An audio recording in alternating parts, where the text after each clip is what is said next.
Sorry, I don't have my mic on. Are we live? Let me check your pulse. Oh, you think you're funny tonight, haven't you? I believe so. I'm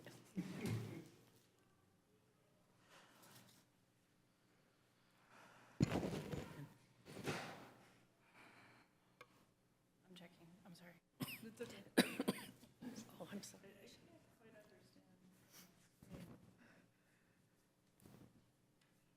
There's 4 people, no?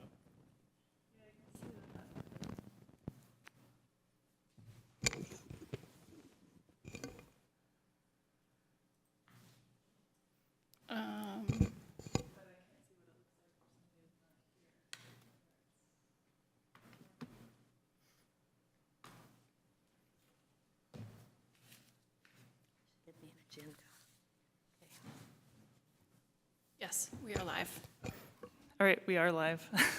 All right, I'm calling to order the regular board meeting of Tuesday, October 11th. Can I get a roll call? Trustee Boyd. Trustee Davidson. Trustee Doss. Vice President Duran. President Hinckley. Here. Superintendent Wells. Here. All right, we will now take public comment on our closed session items. I don't see any online attendees. There's nobody here. So we will adjourn to closed session and return to open session at 7 p.m.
you. You're welcome. All right. We actually have members of the public here. I know, it's pretty exciting. They must be presenting, Oh, maybe so. because I hope they're not mad at us. One or the other. Please be presenting and not be upset with us. Nelly signed it for you. Is that okay? Do you want to do it? I can go get it. It's really good. Julie was just asking for it as well to sign. Yes, we were debating whether to get you or not. We can,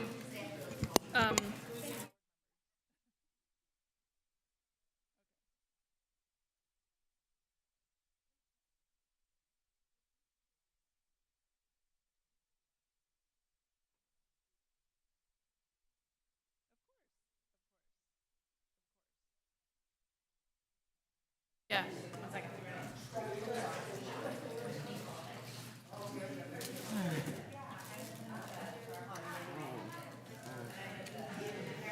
Hey. Almost. Yeah, almost. Sarah? Testing 1, 2, testing 1, 2. Back, and I'm doing like the presentation. Trying to get him. Oh my God. Okay. Testing 1, 2, testing 1, 2.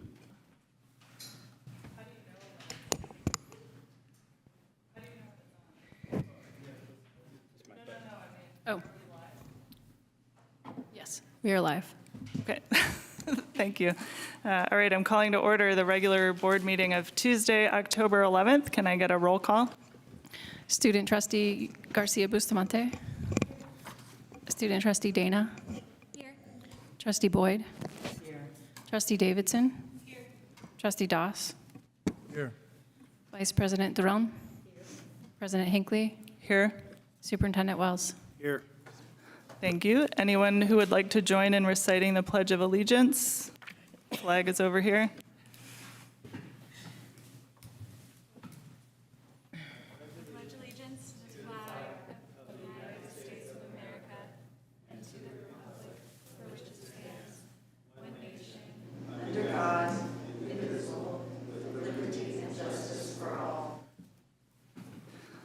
All right, we are definitely still getting used to doing things in person. All right, can we get our mission and vision statement read, please, by our student board members?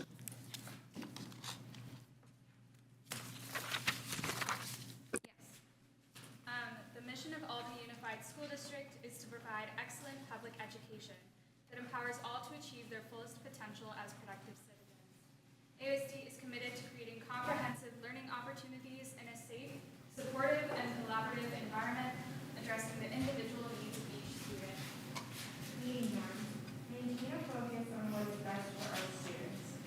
Ensure a safe environment for all views to be expressed, treating each other, staff, and the public respectfully. Endeavor to find common solutions to issues through collaboration without sacrificing one's belief in what is best for students. Make a commitment to effective deliberation, each one listening with an open mind, while others are allowed to express their own points of view, even if one disagrees. Thank you. There was no action taken in closed session. I'll take a motion to approve our agenda for tonight. I move that we approve our agenda. I'll second that. Oh, sorry. Speaking of forgetting how to do things in person, all in favor? Aye. Aye. All opposed? Any abstentions? All right, agenda is approved unanimously, and we move to our spotlight, which is the opening of Cougar Field. And hopefully, someone's going to introduce Jeannie. Jeannie does a good job introducing herself. Would you be so kind to do that? Hi, my name is Jeannie Polovich, and I work for the school district in the Department of Special Education as the Special Services Technician 2 for Dr. Brian Biggs. But tonight, I'm here to talk about the ribbon cutting ceremony for Cougar Field and the track. Good evening, board members, Superintendent Wells, CBO Kim, and the community. Thank you for having me here. First of all, I'd like to thank Dr. Wells for giving me this opportunity to help out with the ribbon cutting ceremony. It was a lot of fun, and I was very appreciative of being able to be included. It was wonderful to have Dr. Wells, President Hinckley, and Vice President Duran at the event. My husband and I, Eric, have been here and part of the community in Albany for over 25 years and have had the pleasure of personally playing on the soccer field, running on the track, and both of our kids played soccer and ran track in Albany. So on Saturday, October 1st, we gathered for the ribbon cutting ceremony for new Cougar Field and track to celebrate, as well as the returfed softball field. Dr. Wells welcomed the more than 50 people in attendance and had each group stand to be recognized. Of special note was Patricia St. John, next slide, who's there waving. Patricia was the graduating class of 1962 and was there for her high school 60th class reunion. She played on the boys tennis team and was very active in sports before Title IX. So she had a wonderful time there, and it was very, very cool having her there and to represent the older class. My mom was in that graduating class as well. And I was lucky enough to go to the 60th class reunion that evening and talk to the football players about the new track and field and heard a lot of stories from them from back in their day, which was also nice. Sean Morello was one of the speakers. He's currently attending Duke right now. He graduated from Albany High School last year, and their cross-country team won the state championship title, and they brought their trophy there to share, and we got lots of pictures with them. Then Craig Stern, the head coach, and Yvonne Gallegos, the assistant coach, for the cross-country team, both stood up to recognize the athletes and their achievements. The students worked really hard last spring to ensure that a new safe track and field would be built. Lots of time and effort was invested by the track and field teams to let the board and the community know why a new track and field was necessary. Dr. Wells invited the entire Albany High School cross-country team up to help hold the ribbon. It was truly a wonderful sight to see. Then Dr. Wells invited anyone past and present who had been an Albany athlete, and there was a great crowd out there. It was nice to see a span in age from 12 to 87. Sorry, Patty. Afterwards, everyone was invited to refreshments and then hang out and watch the cross-country team's 1 mile fun run to break in the new track. Yvonne Gallegos did an amazing job planning the event. They had great t-shirts, medals, and everybody had a great time. It was fantastic seeing the run follow the cutting of the ribbon and having such a large turnout for the track and field. They're used by so many groups, not only the community, but also the Albany Middle School and Albany High School students use it for PE as well as for their sports teams. This is really one of the spaces in Albany that's open to the public for everybody to enjoy. I wish you could have all been at the ceremony and share in the festivities, but I put together a short video so that you can get a better idea of what it looked like.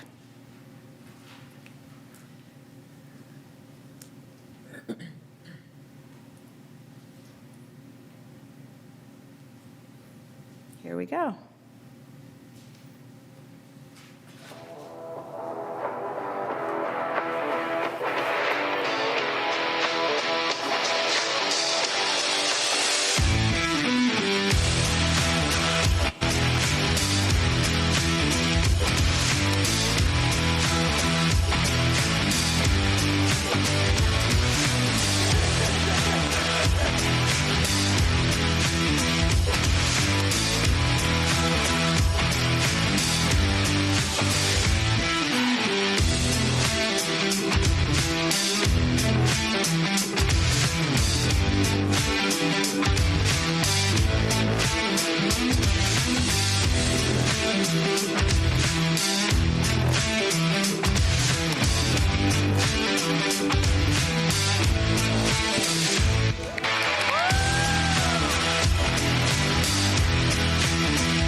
Thank you.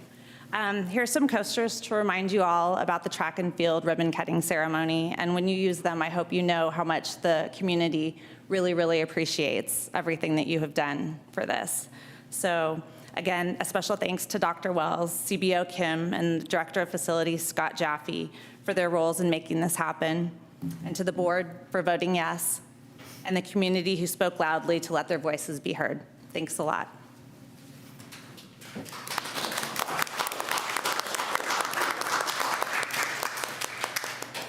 Thank you so much, and thanks for all the work you did, Jeannie, to pull that event off. And I'm especially proud that we have a track that's open to the public and a field that's open to the public. I know it saved a lot of our sanity during the pandemic to have a nice place to go, and it's great to see it in better repair. So we also have a recognition tonight, resolution number 2022-2309, recognizing this week as Week of the School Administrator. I will take that now. It's important to take a moment out, at least each year, to acknowledge our amazing administrators, starting with our site administrators, our district level administrators, because leadership matters. If not, why have it? And things starts with leadership. And it's because of the kind of leadership we have at our school sites and throughout the district that many wonderful things are happening. You just had the opportunity to witness a vision come to fruition about getting an ideal track and football field over the summer ready for our kids when they return back this fall. And that was through the vision that we had collectively and the hard work where we went out and secured the money, and a lot of work that administrators do behind the scenes. And we do it because of what you saw on the screen, our kids and our community. And that work was led by a number of us, primarily our CBO, Jackie Kim. She's here on my right. And the person to make sure that we were able to secure the funds and get this much-needed track repaired. And although it met some resistance, we knew what was best for our kids in the community. And this is when we say to our administrators and our leadership throughout the district that we honor you, we appreciate you, and we dedicate this upcoming week to you. Thank you for what you do. We'll be sending out niceties, if you will. Is that a word, niceties? I just created a new word. Great. To our administrators, we encourage the families, the parents, the community, to stop by our schools, stop by district office, and just give a warm thank you that, you know, we appreciate what you do because what you do matters. And so on behalf of our administrators here in Albany Unified School District, as a chief administrator, I accept these niceties, gestures, and I encourage the teachers to do the same for the principals. You know how hard they work. Our assistant principals, you know how hard they work. And just take time out this week and next week to really honor them and appreciate them with a thank you or however you feel is best. Great, thank you. Before we make any comments, I want to see if I have a motion to approve the resolution for tonight. I move. I move that we approve resolution 2022-23-09, recognizing October 9, 15, 2022 as Week of the School Administrator. A second. Oh, sorry. I just keep waiting for you to do the Zoom roll call vote. All in favor? Aye. Aye. All opposed? Any abstentions? Great. The resolution passes unanimously. I will second the call for people to stop by and tell these people, thank you for working so hard. Look at them. Here they are at board meetings over and over again. And stop by and say hi to your principals and assistant principals and all the people that make our district run, the most important part of our society, right? Public schools. So thank you all. Hope you do get some niceties. All right.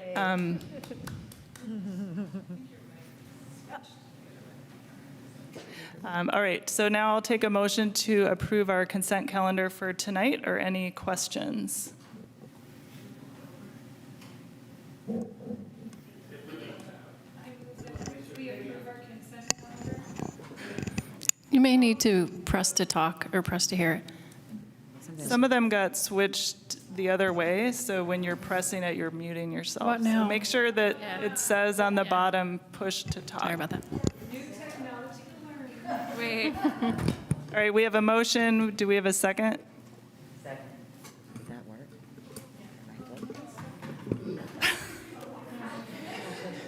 Wow.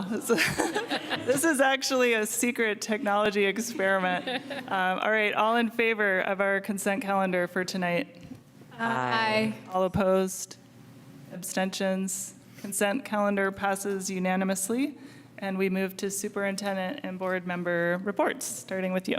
Yes, I'm going to ask that the public and the school board and president be patient with my extremely long report tonight. I'm pleased to let you know that I'm going to table it to the next regularly scheduled meeting.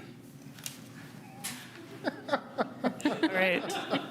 I have a similarly brief report. I enjoyed my time at the Cougar Field reopening. We had a very productive Environmental Action Planning Committee meeting yesterday and look forward to bringing that plan to the public on Monday, October 17th at 6:30 p.m. in the Ocean View Library.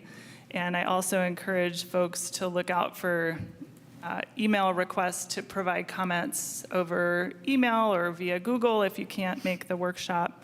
But we really are looking for public feedback on the plan. So very excited to see that finally coming to the board. And that's my report. I just want to ask Trustee Boyd, did you want to report on the Wellness Committee? Because we had our first Wellness Committee meeting, and Our mic's not on. yeah, it looks lots of Hello, hello? There you Oh, okay. We had our first Wellness Committee meeting, and it was organized by Ms. Deb Brill, and there was a variety of people at the meeting, quite a number of new committee members, and under the auspices of the framework of MTSS, we brainstormed different ideas for what the Wellness Committee could focus on as an objective this year. And who knows how many we're going to end up with, but there was a lot of wonderful ideas, so we'll be looking at that at our next meeting, coming back and looking at all those ideas. The other thing I just wanted to mention is that tomorrow afternoon, we're going to hold our first policy committee meeting, the first of the year, and there's two policies that we're particularly focusing in on. One, of course, is the equity policy. We haven't forgotten it. Wednesday, Thursday. Okay. Thank you for the clarification. Thank you. It is Thursday at 3:45, I believe. And we will be, the committee will be relooking at the board equity policy because right now it's out at the Student Achievement Committee group. And the other area that we're going to be looking at, probably the first then, is the interdistrict transfer student board policy and administrative regulations 5117. And that's my report. Thank you. Trustee Doss? Oh, great. Oh, wait, I turned it off. Now it's back on. Ta-da. All right. Just three quick things. One, I wanted to give a special shout out to a couple of people at the district office. I always, kind of talk about, thinking outside the box, going above and beyond, and putting students first. And there was a great example of that. I won't go into detail, but I just want to take a moment to say thank you that they really kind of went above and beyond, even on the weekend, kind of just jumping into action, and really doing what's best for kids. So. Special, thank you to everybody that was involved with that. Also wanted to take a moment to thank all the teachers at the middle school, specifically the math department. The students are raving about the wonderful experience that they're having, and I don't know about everybody else, but it's rare to hear students talk about how much fun they're having in math. So that's high achievement there, so just wanted to take a moment to do that. And, you know, I heard that that I have two really amazing fans out there that watch the board meetings and they wait for Trustee Doss to say something. And I really appreciate them. And so, Ulysses, I hope you're out there watching. And India, I hope that you're out there watching. I promise to say something to give you something to talk about tomorrow at school. But I appreciate that you have a commitment to your education and that you take the time to watch the board meetings. And so I really appreciate that. And just know that your dad is here working overtime to make sure that you get the best education possible. And that concludes my report. Thank you. Trustee Davidson. Just that tomorrow is the Safety Task Force meeting at 4:30 p.m., and that's on Zoom. And it was a really successful first meeting, and I look forward to tomorrow, and that concludes my report. Can you wrap it up, please? Thank you. Trustee Boyd. People got jokes.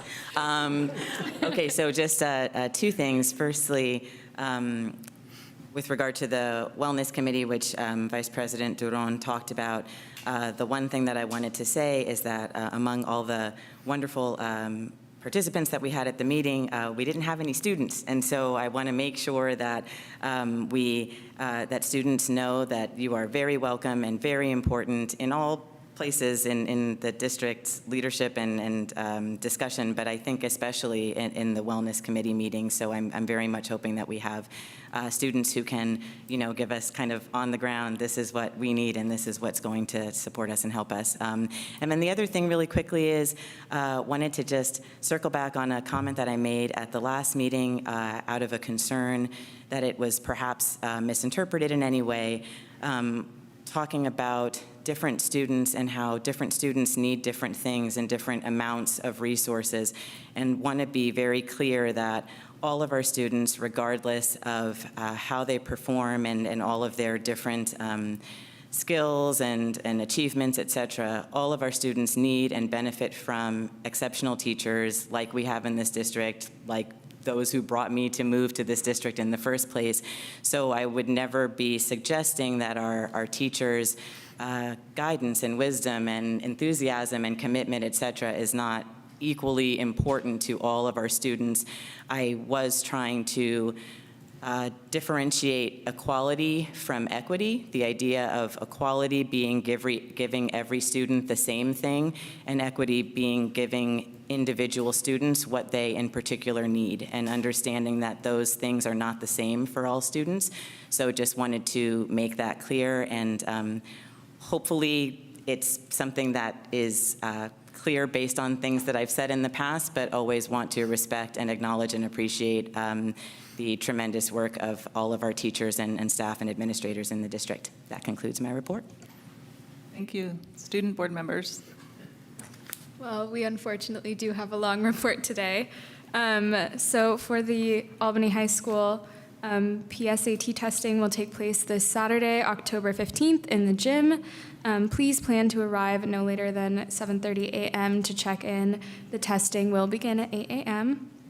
The main week of homecoming began on this Monday, and we'll close off this week with a homecoming dance in the gym from 7 to 10 p.m. So tickets for the dance are available now, but you must sign the dance agreement to attend, and students know where to find this. Students also can now register for the American Math Competition, which can qualify students for other competitions and scholarships. And if any student out there is interested, talk to your math teacher for information on how to register. And they don't have to be your math teacher, they can be any math teacher. And then over at AMS, please have your student check the Boston Found for any potential missing closure items, because there's going to be a pickup this Thursday, October 13th for the Boston Found, and the end of the quarter, October 21st, is the Coaching Week. School photos will take place this Thursday, October 13th, and Friday, October 14th at Ocean View, and makeups will be available the following Wednesday on October 19th. A tour of the campus for parents will be held on Tuesday, October 25th at 10 a.m., and the tour will begin in the office after checking in. There will be a open morning tomorrow, October 12th. Students students have the opportunity to design a cover for the learning directory, and cover art is due Monday, October 17th, which can be turned in to any teacher or to the main office. And lastly, tomorrow, October 12th, is a walk and roll to school day for the whole district. So we encourage everyone who can to encourage their student to walk and roll to school, and they'll get a little prize or recognition at some of the sites, if not all. So that's really exciting. And then also, I'd just like to say that I had the pleasure of attending the Cougar Field opening as well, and I thought it was such a beautiful event. It was amazingly planned, and it was really great to see student speaker Sean Morello involved. And he still is currently attending Albany High. He's a senior, and he'll be graduating this year. And he just got accepted into Duke University for his excellence in athletics. So I think that's pretty incredible. And I just would like to acknowledge that as it's important to acknowledge our student involvement in the district.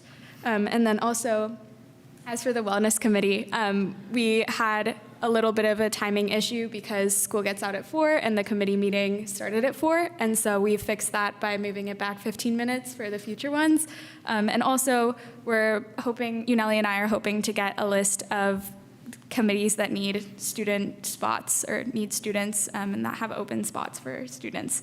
So that's on the way, and we should be recruiting more to join those as an answer. All right, that concludes our student board member report. Thank you. Thank you. We now open to public comment from people who want to address matters that are not on our agenda for tonight.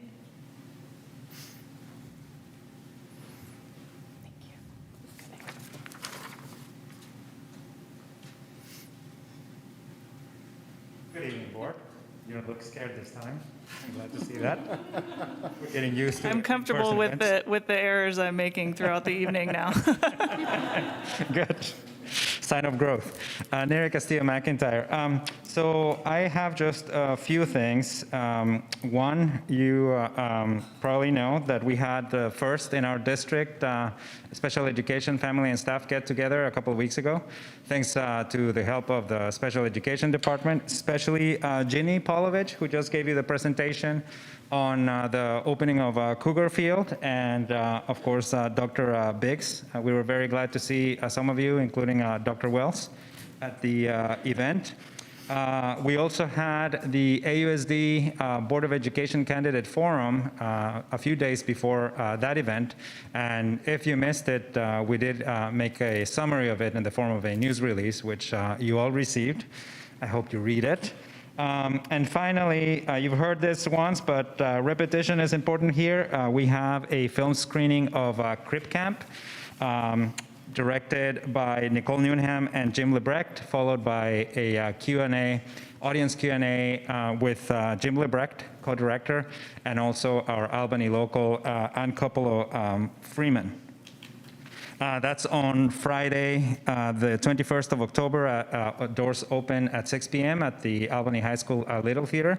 And because I didn't have a chance to speak on the Cougar Field opening, I want to say really quickly, one, I'm disappointed that I didn't see any of you running on the track. I was ready to take you all on, run you down, crush your spirit, and break your soul. That was the threat I was going to make. And also, one other thing, I'm running out of time, that I do want to say in terms of use. If I can get a few more seconds. When there are track and field events, you see folks on the field, doing the shot put and doing the long jump and then the high jump. And then a bunch of folks on the track running around, right? So it's complete use of the track and field. But unfortunately, it doesn't happen in the same way when there are other events on the field, like soccer, for example. A lot of the teams that use the field put the benches on the track where people might be running.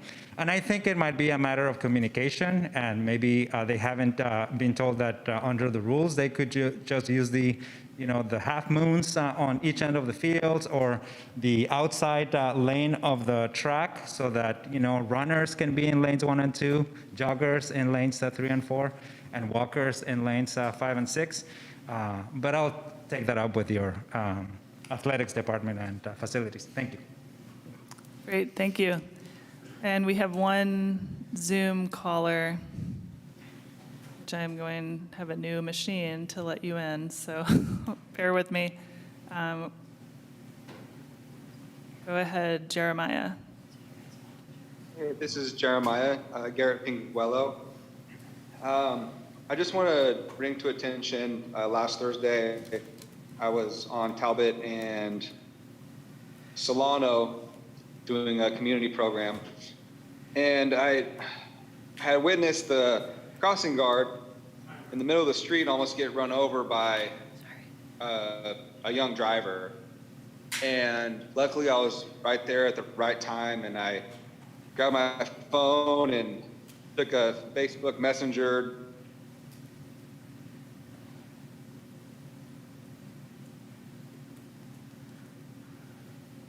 We might have lost. There was no call to the ambulance, except for it was really dangerous. If anybody wants to see the video, it's on YouTube. Just type in Albany crossing guard, and it pops right up. So I just want to raise awareness. I know tomorrow is bike and walk to school day, and myself, I plan on getting up extra early and possibly standing on the Cornell and Solano intersection where there is crossing guard. I encourage all of the community, all of the parents listening in, all of the students, possibly attend the next city council meeting, make a public comment to request an additional crossing guard for Solano and Cornell, or just additional crossing guards in general. Maybe add to the budget, with the sugar sweetened beverage tax. Right now, Albany only has 6 crossing guards, and I just don't think it's enough. We need more crossing guards, and the way our community can get more crossing guards is to raise awareness at a city council meeting, because that's where our public voices are heard, and that's the correct venue to do it in. So I encourage everybody to attend a city council meeting. You can write in if you can't make it. Send an email to city council at citycouncil@albanyca.org. So we need to see some positive changes. The weather's only going to get worse, raining, and it's going to get more unsafe. So let's do what we can as a community. Thank you. Thank you.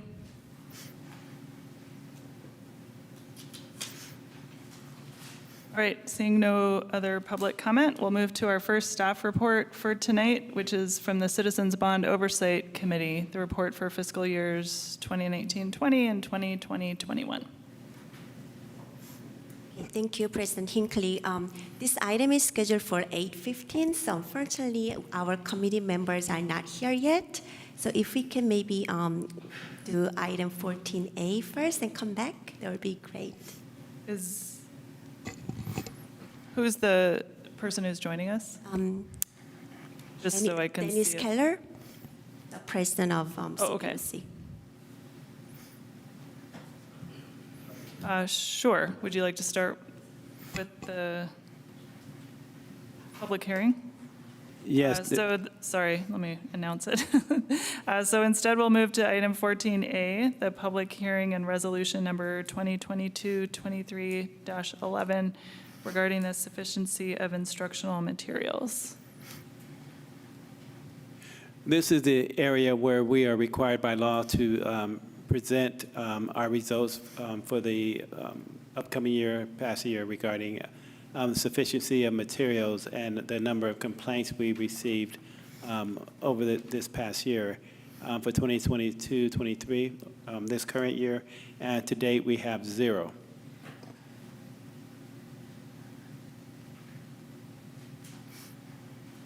So I need to open up a public hearing, right? You're my process expert. Sorry. All right, so I'm going to open up a public hearing, which means we invite public comment on sufficiency of instructional materials. So, sorry, that was very loud. So I'm opening the public hearing, seeing if there is any public comment online or anybody here who would like to comment. I would like to comment. Vice President Duran. Sorry. There's a couple of areas that I would like to comment on. The first is, I understand not only is it about sufficient instructional materials, but that they're aligned with the standards, right? And with the content standards. And I had some questions because I went through this and there were a number of materials that were, that the teachers are still using that are before 2010. And so my question is, standards change, they're upgraded. Like we know math, they're working on math right now. And I'm wondering about these materials. For example, pre-calculus is from 2001. AP Calculus BC is 1994. AP Stats is 2010. The FOSS kits that are used by the K-5, are they up to standards in terms of all the materials that's needed in those FOSS kits? Because they're used and then they have to be replenished. So I'm wondering about those. The grade 8 Science Explorer, Earth, Life, and Physical Science is dated from 2007. In grades 9 through 12, there are no dates on some of these, but grades, let's see, World History is from the year 2000. And so I'm wondering once again about the standards and if that book from the year 2000 still aligns with the state standards. So that's one area. And I have another area that's completely different that I'd like to address. I'm not sure of the question, so I'm going to make an assumption. And here's a wonderful opportunity for the public to get clarification on the delineation of standards and a textbook. A textbook is one of many resources that teachers use to assist them in meeting a standard. It is not necessarily a curriculum, but it can be a piece of the curriculum. A curriculum is the experience that an instructor provides the kid from point A to point Z. That's 100% aligned with our standards. And in order to meet that, you use multiple materials. And a textbook can be one of many, but it's never just a textbook. And a textbook is served as a resource in this district and most districts. I hope that helps. I know that we spend money on these textbooks, so my concern is two. One is that some of them are very, very old. So at what point are we, bringing up to speed the textbooks that the teachers are using? And I do understand the textbook is only one of the instructional materials that teachers use. However, I know that because money is spent on these textbooks, they very much have to address the standards. They can't be, standards that are out of date now. And so I'm still concerned about, to the degree that the teachers are using these textbooks, are they up to speed? The teachers are up to speed. The textbooks still cover math. Just because they're old don't mean they're not good. Some of our better books are, but for your question, we were not ready for the question, but we can go and research what I think you're asking and bring that back to you, perhaps at the next board meeting. Yeah, let me continue, because this is then additional materials that the teachers use that also concerns me.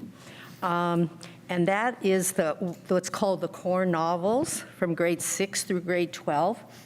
And I looked at those briefly in order to ascertain how many female versus how many male authors. So we have male authors, 59% of all the core novels from 6 through 12 are males. 41% are females. So we have an imbalance there right away. When you look at who the authors are, I know the teachers and schools have been working on this, because I've been asking for the last 4 years about this. And so I know there is an effort. I know it takes time, but how long do we have to wait till things become more equitable? And specifically in terms of the authors of all those core novels, white authors are 58% of those writers. Blacks are 28% of the writers, and Asian, Native American, and Latino are at 5% each. Now, if we are also thinking about these core novels and how they're used with the student populations, we definitely need to work on becoming more equitable. So there is still a lot of work to do, specifically in this area. And then I go back to the textbooks that are out there, and I know that in year 2000, those books are not equitable at all in terms of how they look and how they perceive and how they treat ethnic minorities, for example, in this country. So I question us being up to date in many of our materials. And thank you for that. Duly noted. So just a point of clarification on the English in particular, the core novels means those are the novels that we have copies of that teachers could potentially assign their students, but not all, this doesn't necessarily represent, for example, the grade 11 English syllabus. For one thing, there are multiple English classes in grade 11, so it might, I think part of what you're raising is that we've had a few beginnings of conversations about two things. One is expanding the repertoire of literature, for example, and supplementary social studies material that our teachers are using. And I think that conversation, we haven't had an update on that for, certainly not this school year. I know we're early into it, but I think an update on that project might be helpful. And then the second piece is we approved some revised social studies textbooks, and we're told that there was sort of a timeline for revisiting some additional textbook choices. Sorry, I'm looking at you, Dr. Shin. So it might be helpful to get a reminder of what that refresher plan was, because I think that's another piece, is what are we actually using in the classrooms? And we've had acknowledgement that our social studies textbooks in particular need some updating, but that's kind of a long process. And I don't remember what the timeline was for the second phase of that process. So maybe you could give us some sense of how this is just telling us here, yes, we have all of these materials available. I think the other conversation that Vice President Duran is raising is what are the next steps in diversifying and updating our curricula? Thank you for that. There's a couple of things here, and some of which include an assumption. And over the years working with teachers, often they would like to keep what they think is working as a part of their curriculum. And sometimes it's a textbook that may be created in 10, 15 years ago, coupled with a number of supplemental items. As it relates to what we're using in English, I have to say that we made significant progress thanks to our student voices and our student leadership around diversifying our narrative, making sure we have a greater diversity of materials available to our teachers with various authors from various backgrounds. But some of the questions that are asked today, I think we have to get back to you with the response. Not ready to answer all of that because we were not ready for that, but we can come back with the response. Okay, I would just like to end by just saying that there is a difference in my mind when I hear core novels and supplemental novels. It says something, to the students, for one, and teachers obviously can choose supplemental, but core, I'd like to see more of that diversity and inclusion and that voice in the core curriculum. If I may, I'd just like to add something. Usually there's 2 to 3 books that we read, or novels that we read per year, and they're from this list. And usually they don't reflect the statistics that you've sort of stated there, but that's in my experience with the teachers that I've had. So I think it would be interesting to see, but just to provide a little more clarity around, we're not reading all of the novels on this list. It's usually 2 to 3 of them per year, and I'd say that the majority of the authors that I've read are actually Black authors in my high school career. So that's a really interesting, like I just wrote down all the books that I recognize from this. And so I just wanted to say that that's my experience, and it might not be every student's, but it is worth noting that often what we see on here isn't exactly what ends up being portrayed in the classrooms. And then also, I also want to add that some classes rely more on textbooks in these books than others. The math classes especially rely on the textbooks. Our homework is based upon them, and so is everything else. A lot of classwork is also based upon them. But in terms of social studies classes, those are more of a gray area, and the teacher kind of has more of a leeway, depending, it depends on the teacher how much they stick to them. Thank you. Yeah, we will open to public comment. Yeah. Yeah, I think student trustee Dana there hit the point I wanted to make, but I don't think those statistics, they're not reflective of what's actually being assigned. I mean, I can speak directly to the high school. There's a lot of Hispanic and Asian voices and Black voices that are coming in. It's not that. So I think if further research is required, that's great, but it's more to what Trustee Dana said. So. Yeah, and that's also reflected in the middle school with my experience. Yeah. Then maybe we need to see it, because that information is presented to the board. And so this is what we assume. So it really does need to be brought up maybe to date. Yeah, I agree. Yeah. Yeah, and we have gotten some great presentations by some people who are in this room about both the English and social science, social studies side of this that did really get at what we're actually teaching. But I think at some point it would be helpful to reconcile those two things, right? For example, to make sure that if there are novels on this list for some of these high school grades that nobody's assigning, then maybe we can figure out how to make sure that we actually have texts available for the books that our teachers would like to assign. So I understand that this is a different, what we're doing tonight is something a bit different, but I do think it's helpful to have it reconciled. And I would ask just for follow-up that we get an update on the social studies textbook updating that was going to come next. And yeah, again, I know tonight we're going to hear some perhaps about our anti-racist education, which is part of updating our text. But I think getting in some format, a presentation of what we're actually teaching that could be given to the board in an update or something, so that folks, especially people who weren't on the board when we had some of those early conversations, can reference that.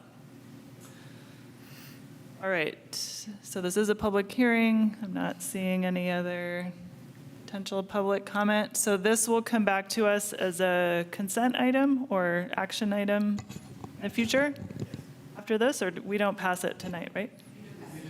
We do? Oh, okay. All right, so I'm going to close the public hearing and then call for a motion on this resolution.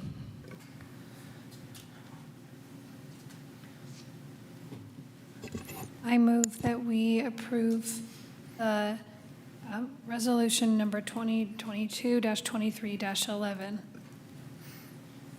Second. All in favor? Aye. All opposed? Me? Abstentions? All right, the resolution passes with one no vote from Vice President Duran. Are we ready do we have our guest here for the item 13A? Okay. And he's coming here. Do you want me to look and? He's going to be joining through Zoom, and I don't see his name. Okay, great, thank you. All right, what if I don't want to start a 90-minute item and then have him have to wait. Or what would your preference be? My You want to preference, do the action items? well, a couple of things. My preference would be to go with the staff report for AUSD Professional Development Plan and Multi-Tier System of Support, only because staff has to be in the classroom in the morning, and then we take the rest in order. That would be my preference. Okay. So you could maybe let Dennis know we're not going to be starting his item for a while. All right, we will move then to item 13B, the AUSD Professional Development Plan and Multi-Tiered Systems of Support. And coming before us, facilitating this tonight, is our very own Director of Professional Development. You guys know her as Michelle St. Clair. We know her as Miss Marvelous. So, thank you. I'm doing something tricky today. See, told you. Oops.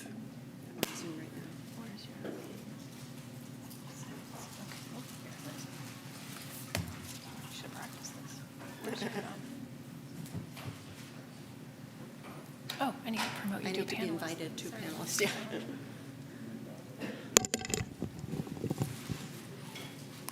Okay, Ms. Sinclair, I'm afraid that we now have a change of plans because our CBOC person has just arrived on Zoom. If you're okay waiting 15 minutes? Thank you. Yeah. Okay. All right, so we are moving back in the agenda to item 13A, a report from the Citizens Bond Oversight Committee. All right, I moved him in to our panel. I don't know where he's going to show up. On here? Okay. Yep. I'll just introduce the item first while Ms. Shen is letting him in. Our district established and formed Citizens Bond Oversight Committee to oversee Measure E and Measure B bond. And they've been meeting quarterly, and they just prepared the annual report. It's very dedicated group to work on this report and many, many hours of their work. So Dennis Keller, he's the president of the CBOC. He's here this evening to present the annual report. CBO Kim, he is in the Zoom webinar, but if he wants to share his screen to present, it'll show up here. I think tight. Y'all hear me? There you go. Yes, we can hear you. All right.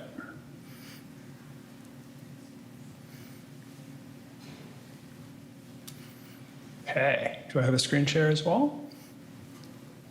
Yep, we can see your screen. Beautiful. Well done. Apologies for being late. I thought we were about 15 minutes out, so I hope that didn't screw things up too much. All right, thank you all for making time tonight for us to present the annual report. It's actually 2 years worth of annual reports tonight, but all the data is very similar and we can fit it into one document. I'm Dennis Keller. As Jackie said, I'm the president of this group, and we'll go over the other members shortly. A quick thank you to Jackie Kim for facilitating all of our meetings. As she mentioned, we meet quarterly, and she makes it really, really easy for us. And a thank you to Scott Jaffe as well, who provides us with site construction updates on each meeting, which has been really helpful to see. Okay, so this is the Citizens Bond Oversight Committee, also known as the CBOC. Just quick commentary, what is the CBOC? It is a requirement when the district issues bonds that it establish a Citizens Bond Oversight Committee. And in short, that committee is asked to actively review and report on the proper expenditure of taxpayer money for school construction, and to verify that funds are spent only for authorized purposes. So basically, it's a way for the community to get involved and just confirm that the money is being spent as it should be. And part of that is for us to provide an annual report to the board. So we're doing 2 annual reports in the madness of COVID. Last year was missed. So you'll see both of them in this report that we walked through today. All right, this will be quick. The district staff has done an excellent job with managing these projects. So this will just be a quick walkthrough to cover the various measures, the form of the board, expenditures, not in detail, just overall, and our impression of the audits that you all have been presented with over the past 2 years. Okay, our reports, actually, let's go over the bonds real quick, just as a review for folks.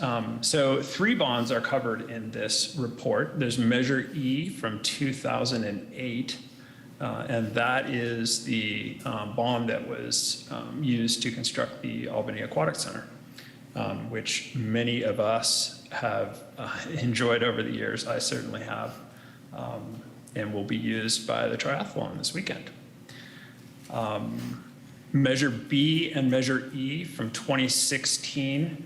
These are the big recent ones of $70 million and $25 million, respectively, for the construction of the AMS Annex, high school expansion, Ocean View, and Marin schools. So our reports trail the audit years. So the most recent was the 2020-2021 audit year. So this one covers 2019-20 and 2020 and 2021.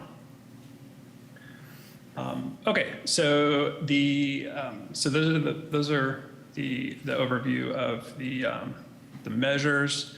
The committee structure, just really quickly, is made up of these folks: Gary Klass, myself, Thea Liu, Howard McNinney, Chris Moore, who just joined us, Stephen Watkins, and Barbara Wetzelman.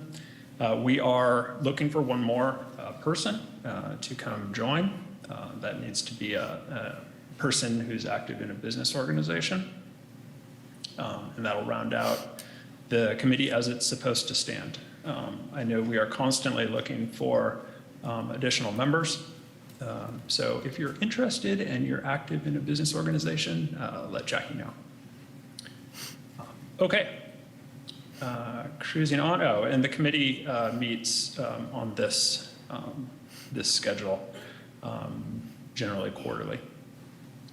Okay, really quickly, resources. So we've already gone over the bonds that the 3 that we watch. Measure E, which was used for the pool. It was all funds were dispersed in 2021, so this will be the last time we see this measure on the report. Measure B is the $70 million bond, and all 3 series of bonds have been sold. The funds are still there. Still are some funds in there, so that's accruing interest, which is available for spending. Measure E, 2016, same way. All 3 series have been sold, and interest is accruing. On to expenditures. So Measure E, again, 2018, 2008,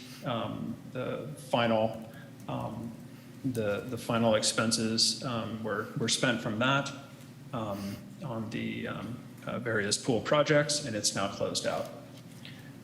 Measure B and E of the 2016 vintage, those are what we're using now for construction of, well, everything now except for Marin remains.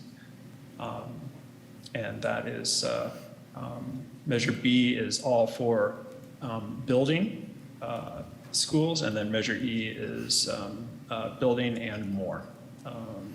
building out classrooms, technology, these types of things. So this table shows the expenditures for each fiscal year, 2019-20 and 2020-2021. Total expenditures as of the end of fiscal year 21, and the available balance remaining on each. The audits, so there's an annual audit that's performed by, for each measure by Christy White. Both fiscal years across all bonds resulted in no material weaknesses, as you all know, and there were no findings or recommendations for those. Those reports were received and reviewed by the CBOC. And as the board is already aware, the school district CBO and staff have done a great job managing these projects and accounting for them properly. A part of what we do on the CBOC is essentially to receive a list of every expenditure that goes out and as a kind of just a final check that expenses are being categorized and spent properly. So that is it. That is the walkthrough of the report. I'm super happy that this is a really boring report. I think it's exactly what we want to see. We'll be back for one or two more of these, I would imagine, before the bonds are fully dispersed. So happy to answer any questions anyone might have. Otherwise, thank you so much. Yeah, thank you. And you were actually early. We were also early, so don't feel bad. Are there any questions on this? Or from people in Zoom? Just as a reminder, if you want to comment, you must raise your hand so we can see you. All right, seeing none, we don't have to adopt this report, right? This is just a staff report. All right, thank you very much. Please thank the committee for their service and most important job to make sure we spend our money the way we're supposed to. So thank you. And thank you all. Yep, and we will now move to item 13B, our AUSD Professional Development Plan. Okay.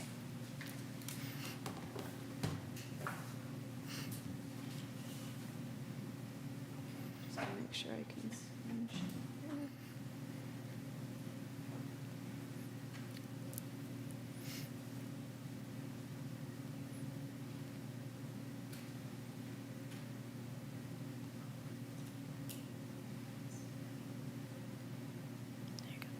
Okay. Good evening, Board President, Board Trustees, Dr. Wells, and CBO Jackie Kim. Tonight, I'm here to present on the professional development plan for this school year, 22-23, and also to give an overview of MTSS. Okay? I'm going to make sure this is all working.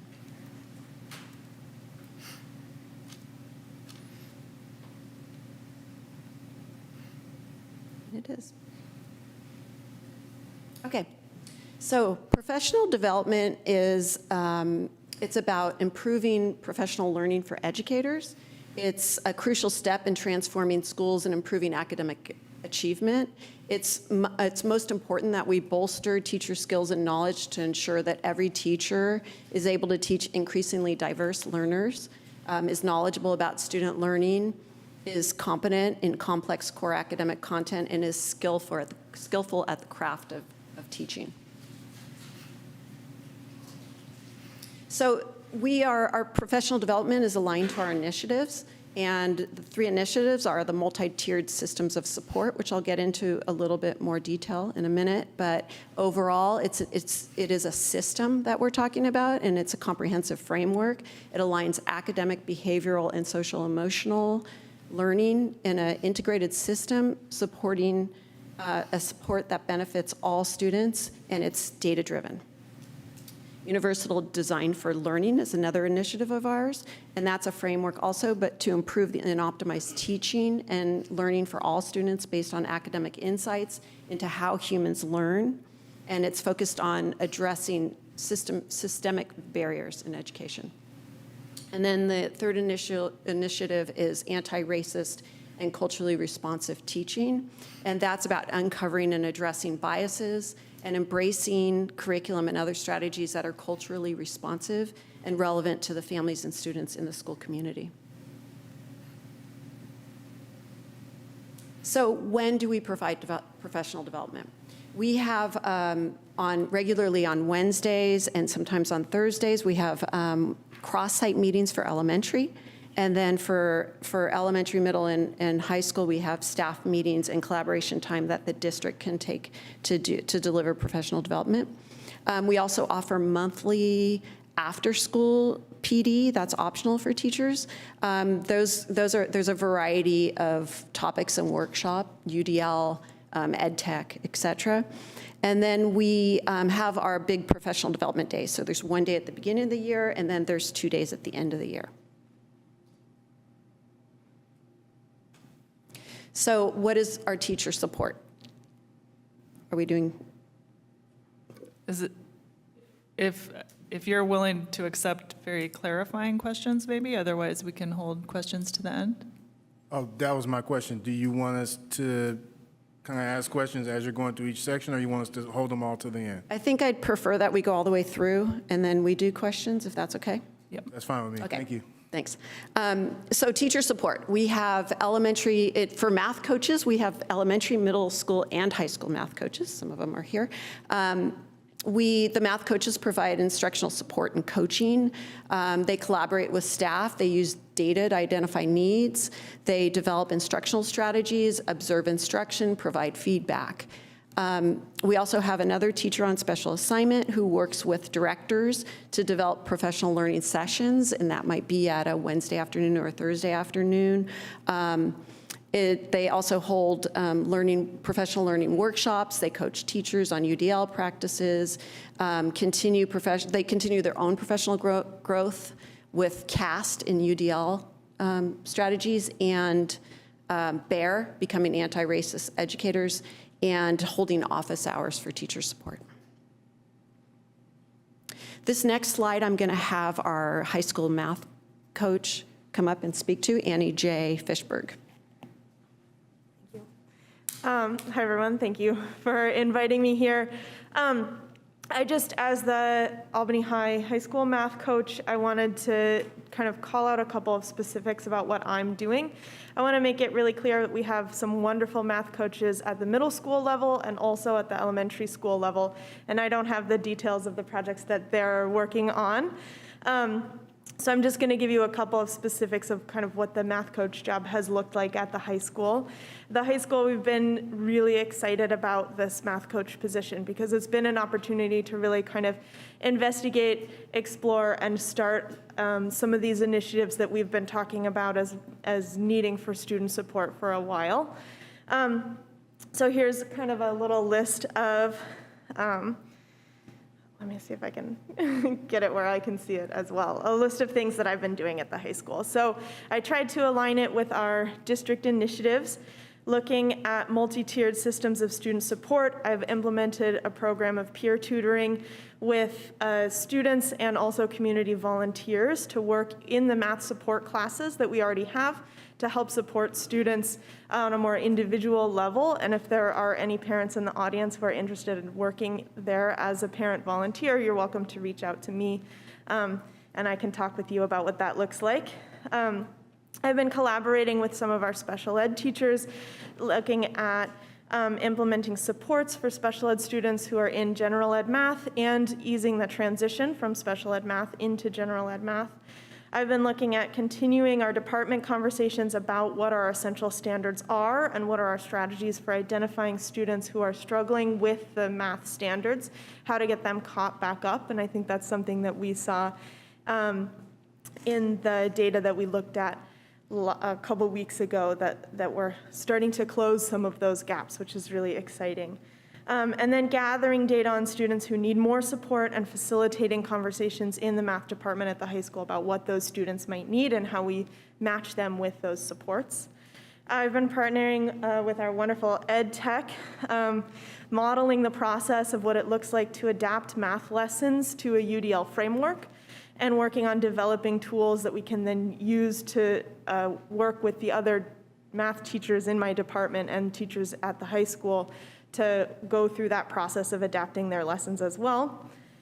And then I've been partnering, looking at anti-racist and culturally responsive teaching, partnering with local schools of education to try to recruit high-quality student teachers to work on the diversity of our staff, organizing professional development that I'm hoping will start in January, that the high school math teachers and the middle school math teachers and hopefully the special ed math teachers as well will be able to come together and do some equity professional development as a team.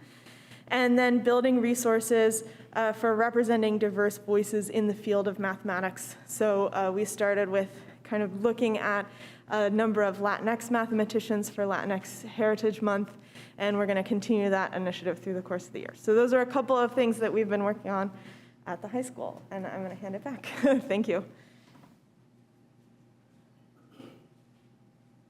And they'll be here to answer questions at the end. Make sure I'm on there. Yeah, that's okay. Okay, so before we start questions, I want to go over multi-tiered systems of support, MTSS, just so that we all, just to explain and align our understanding of what MTSS is, and have a common identification so that we can collaborate together and work together to improve those systems with a common focus. We started that work a little bit in the Wellness Committee, as was talked about a little bit earlier, aligning what we do in the Wellness Committee to the MTSS model.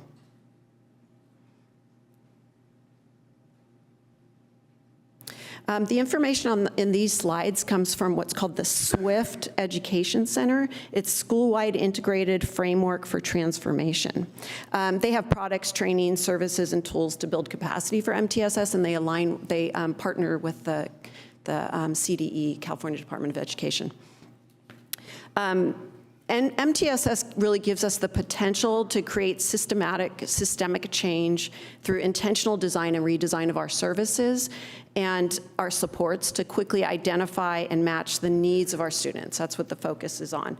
So it's an integrated, comprehensive framework, as I said before. It aligns academic, and this is important, it aligns all three areas, academic, social, emotional, and mental health well-being, all together in one system to support the benefit of all students. It supports high-quality standards, research-based, culturally, linguistic, and relevant instruction, the belief that every student can learn and excel, including students of poverty, students with disability, English learners, and students from all ethnicities. And you see the umbrella, MTSS is the umbrella, and there are a lot of things under there, at like UDL, RTI, professional development, a variety of things are underneath the umbrella. Oh, I see where this went.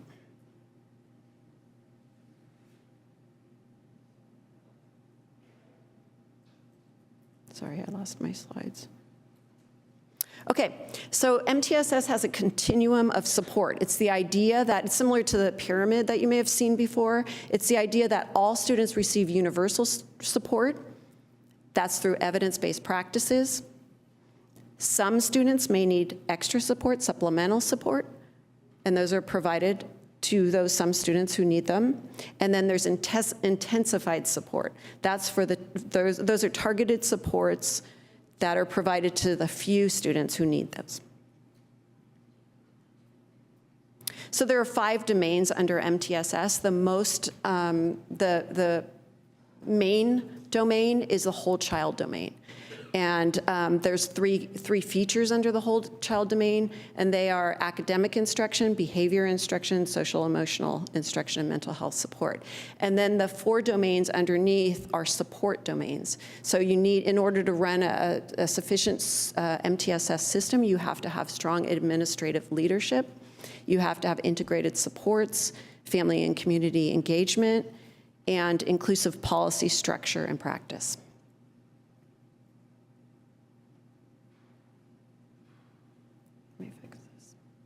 So I'm going to go into the whole child domain a little bit. Whole child domain is supported through the multi-tiered continuum of research-based practices and system-wide, which includes data-based decision-making, meeting the academic, behavior, social, emotional, and mental health needs of all students. All students receive standards-based instruction. This is the idea in the tier 1, with access to multiple supports and multiple ways to show their knowledge, UDL, and it honors diversity of ability, ethnicity, language, and learning styles. For the behavior portion of the whole child domain, all students are taught expectations in schools and classrooms through a positive behavior system. And students are taught socio-emotional learning, inclusive practices, and they're taught to celebrate diversity. So the idea is that students have to be taught before they can be expected to do things. So, and it goes the same for social-emotional learning. It's important that we teach the behaviors that we want, and then before we expect behaviors out of students, that's the idea. So you have a really strong tier 1 where you are providing the supports that any student would need in the classroom, hopefully first at the tier 1 classroom level. The academic instruction portion should always utilize content standards and curriculum frameworks aligned to the Common Core. It should always integrate culturally relevant and responsive teaching practices. It should develop guidelines to implement curriculum with universal design for learning. The behavior portion should always integrate comprehensive behavior supports for students who need that. And the social, emotional, and mental health should integrate social, emotional learning competencies, mental health supports, and trauma-informed practices. And then on the right, you see the rectangles are something that should always be in place. And the first part of it is a system for identifying and utilizing identifying and using a comprehensive assessment system so that you can identify need. Because if you don't have something, a evidence-based assessment system, then you're not going to be able to know who it is that needs that next level of support. It's also really important that we create and utilize teams, including specialized service providers, and they should regularly be looking at data and identifying students for extra support, and then also continuously reviewing that data in a fluid system. And then the last part is providing a continuum of support, which is the 3 tiers, and making sure that students move in and out of the tiers of support, and making sure that all of our strategies are evidence-based.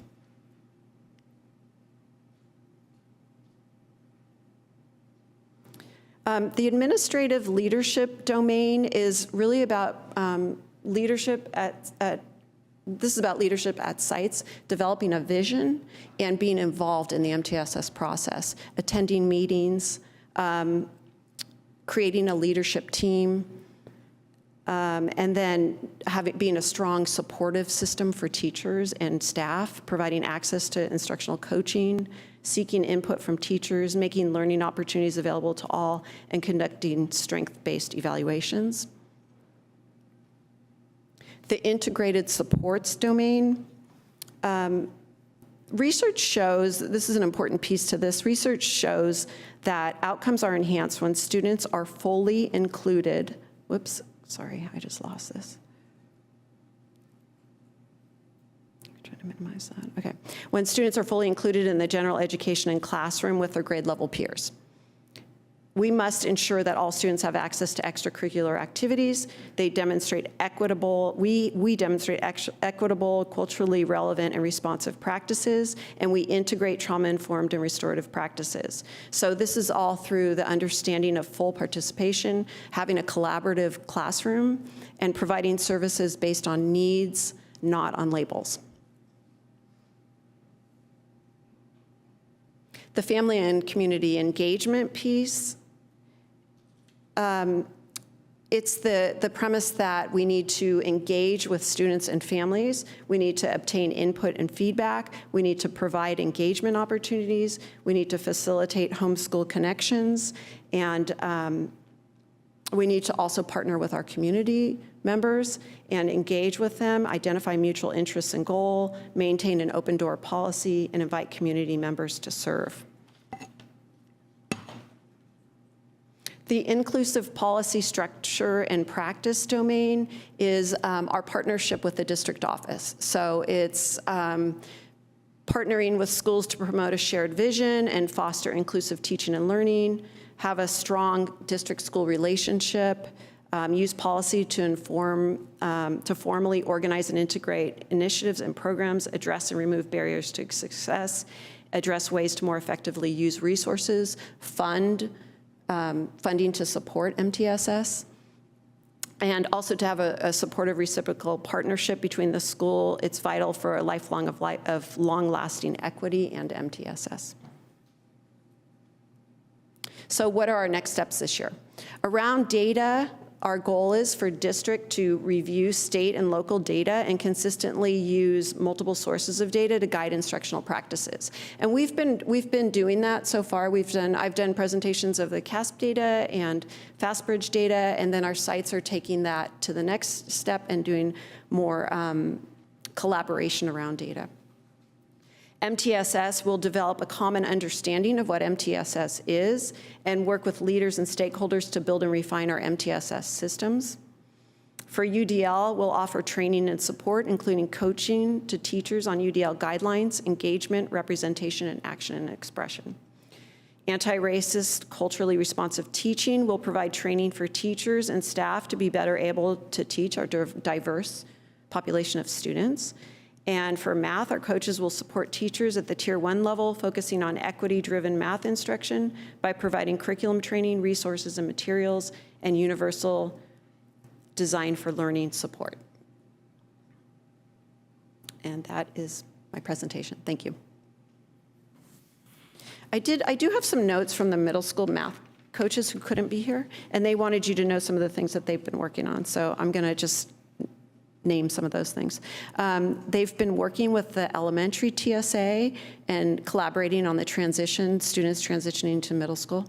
They've been working on bridge transition from 6th to 7th grade, CPM, which is the curriculum training with new 6th grade math teachers, finding more resources for 7th grade math practice tests, IXL, Khan Academy, quizzes, adding support resources to the 7th grade website and Google Classroom, supporting SPED teachers new to the CPM curriculum, weekly math activities, newsletter, developing growth mindset resources, identifying and recommending students in our class for after-school tutoring, following up and supporting these students with resources and practices. There's more here. Facilitate peer tutoring, work towards math continuity across all grade levels, and working on a math game puzzle activity night for Albany Middle School families. And questions. Great, thank you. Board, questions, comments?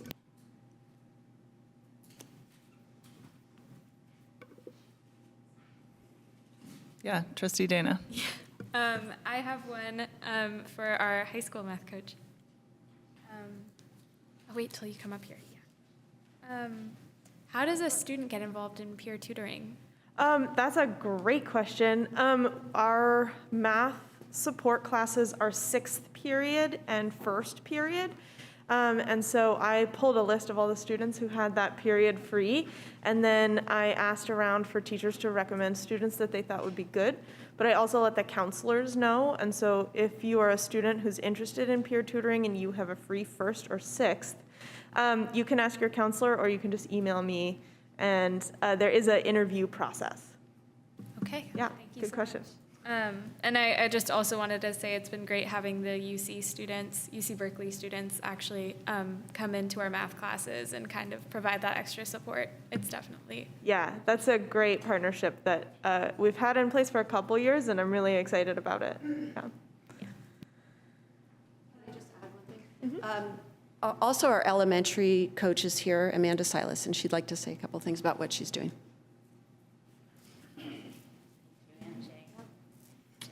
Hi, everybody. Nice to see you tonight. This is the first school board I've attended in person.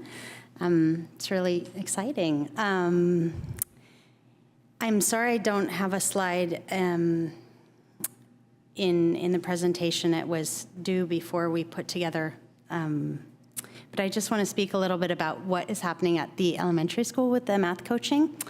I sort of counted how many teachers I'm working with because it's been a really, really positive response to me being at all 3 elementary schools. And I think it's 72 teachers, special education teachers, general education teachers, intervention teachers, and paraprofessionals who are working with students directly in math. And I've been in a lot of classrooms. I've been in contact with all of those teachers already, and many of them have invited me into their classrooms to work with their students. Some of the things that we've done at the beginning of the year is that there have been some programs, like, for example, Reflex Math is a program that our district has purchased for the last 3 years, I believe, that a lot of the teachers did not know how to use because we haven't had a math coach position, and we haven't had, it was purchased during the pandemic and a lot of people did use it, but we realized it was really effective, an effective way of teaching fact fluency, addition and subtraction, and multiplication and division, which is a really important foundation for kids as they approach conceptual math and higher order thinking about math and math concepts all the way through. You know right now that you use math facts in the math that you use as an adult. So I've been training teachers, primarily in grade level teams, as well as in classrooms. I train the kids on how to use this program. I've been working with the kindergarten teachers in their FastBridge assessments because the kindergarten teachers were using A-Math for the first time this year and needed some support in delivering that, in the teachers understanding how to do that and also the students understanding how to do that. But then it's been really exciting because what we have in our district is some amazing, amazing math teaching practices. And part of what I see as my job is like finding out who is doing what, and then spotlighting that for other people. And so, for example, a teacher at Cornell, Patty Bruns, is an amazing math teacher, teaches 4th grade there, and she invited me into her classroom to watch her do a number talk. And this one in particular was a dot talk, which is builds number sense. It's subitizing. Subitizing is when you look at a dice and it's a 5 and you don't have to count the numbers, you know it's 5. And that's actually a really important math skill. And so she invited me in to witness that, and then I asked her, can I come back and video this for other teachers to see? And she said yes, and so I was able to make a video of her doing that, and we're going to be able to roll that out as professional development in small chunks to teachers, right? Here's a little 10-minute thing. Do you want to try this in your classroom? And, I think what I believe, and I think we all believe, is that teachers are really absolutely doing everything they can to serve their students and are very interested in this district in improving their practices to make learning better for students. And we, as math coaches, have the privilege of supporting that, right? And making sure that teachers have what they need so that they can make their math teaching practices as good as they can be. I have lots more to say, but I'd love to hear your questions. Great, thank you. Vice President Duran. Can I ask you one question, please? Sure. You know, we look at the data, and we recently saw the state, the KASB, results, and one of the concerns that always comes up is, you know, we have sort of focused on Ds and Fs, for example, at the high school level in math and other areas too. But I'm thinking that if we could capture and really have these students at elementary school be up to speed, right? Grade level stuff and above, that when they get to secondary, we're not going in a remedial sort of approach, right? Yeah. You're going full speed ahead. So my question to you as the math coach is, how do you see pushing that forward under MTSS?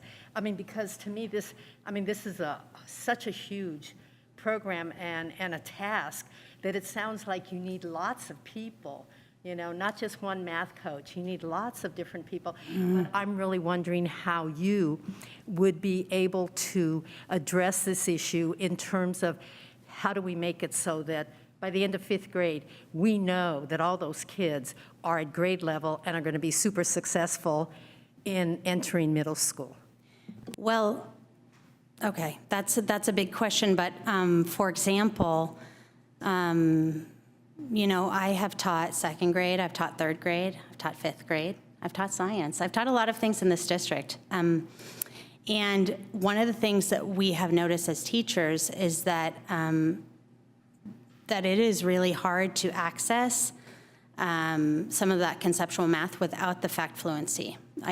When I do the presentation for the kids on that piece, right, we go through a 5th grade math problem of adding fractions with unlike denominators. And we just go through it and I say, your job, students, is to count how many math facts I use as I solve this problem, right?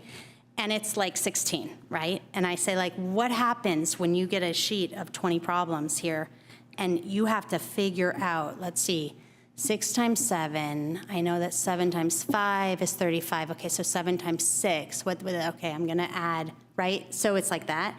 And it really hammers home that idea. So one of the things that Melissa Poole did last year is I said, you know, it would be really great because we have such mixed results with fact fluency, because fact fluency is one of those things that's tricky for teachers because you're not wanting to spend the time like doing flashcards or, you know, hitting that with students. You want to be teaching the conceptual math, and quite frankly, we don't have enough time.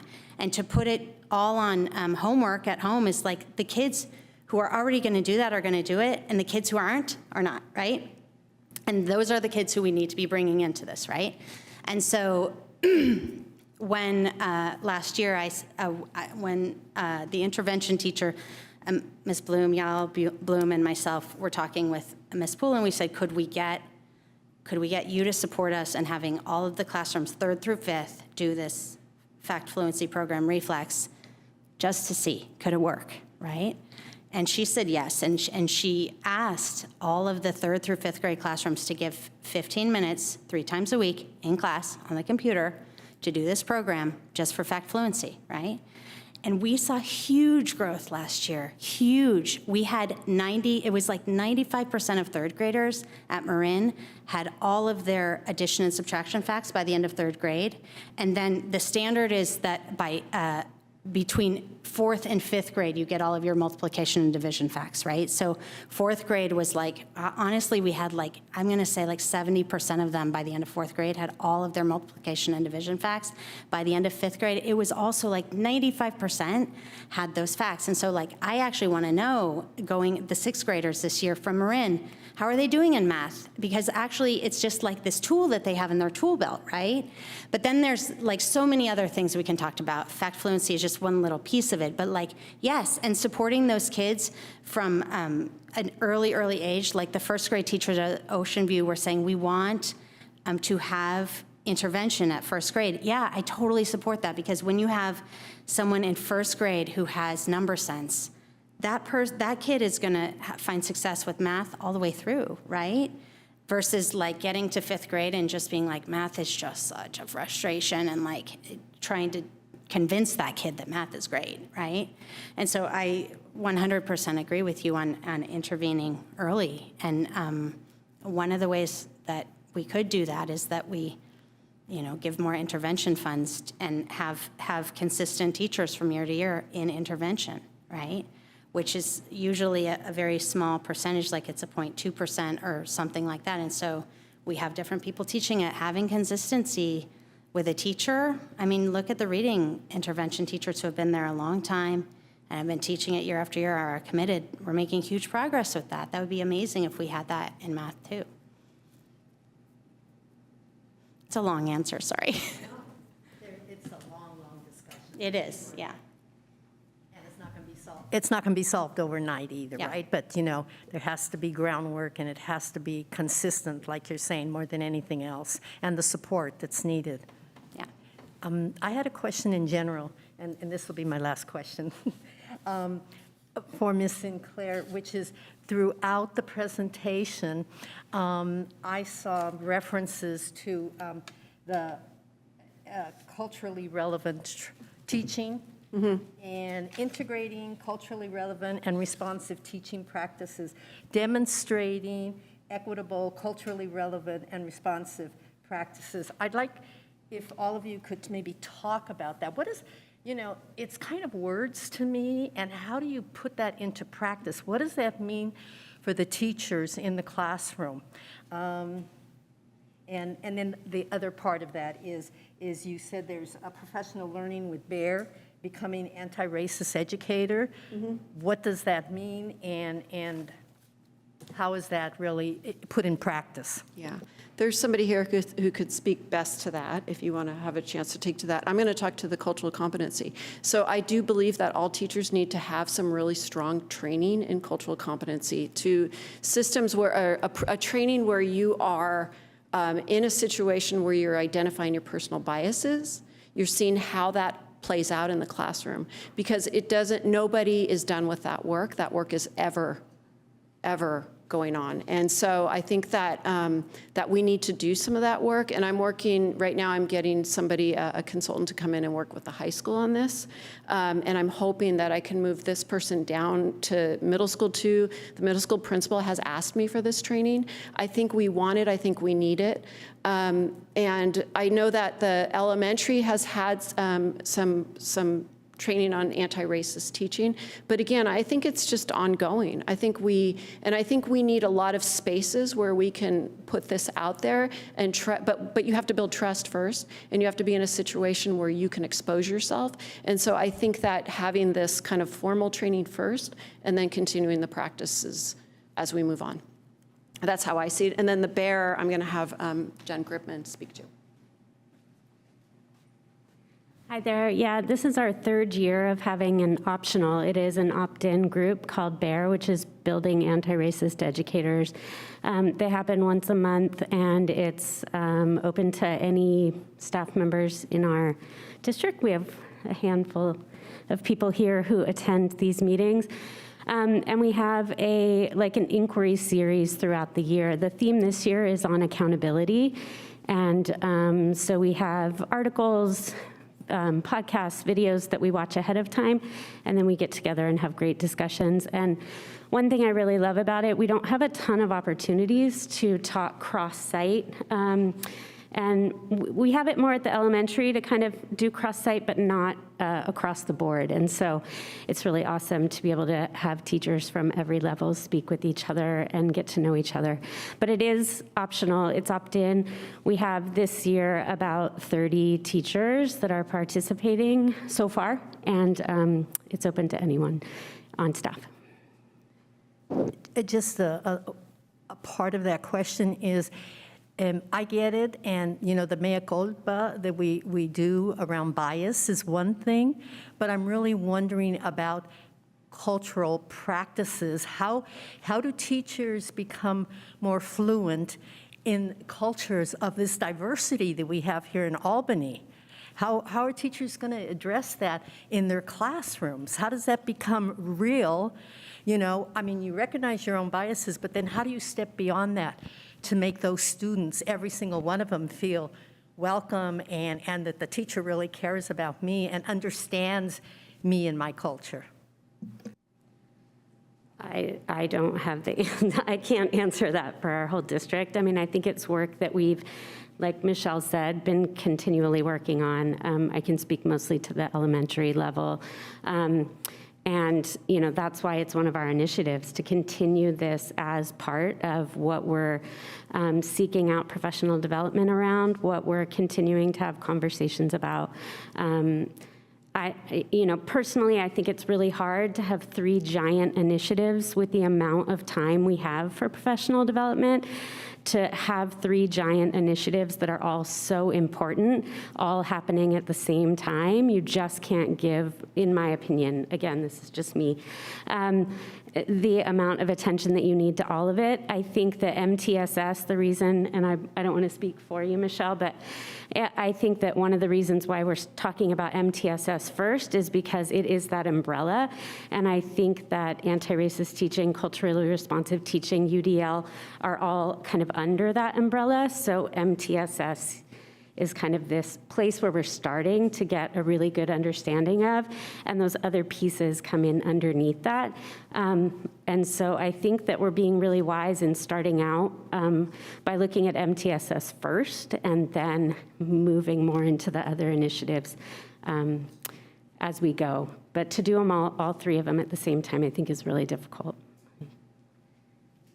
And I'm just going to add that having a majority white teachers in our district, which is the truth, we need to constantly be calling ourselves out on that, and we need to constantly being told, hey, are you thinking about this? Are you thinking about your Latina population? Are you thinking about your, you know, your students from India, we have students at Ocean View from all over the world, and students who speak different languages and have a variety of color of skins, and there's a lot that comes with that, and I think that as white educators, we have to constantly be looking at ourselves and thinking about how do we project our own identity into our classroom.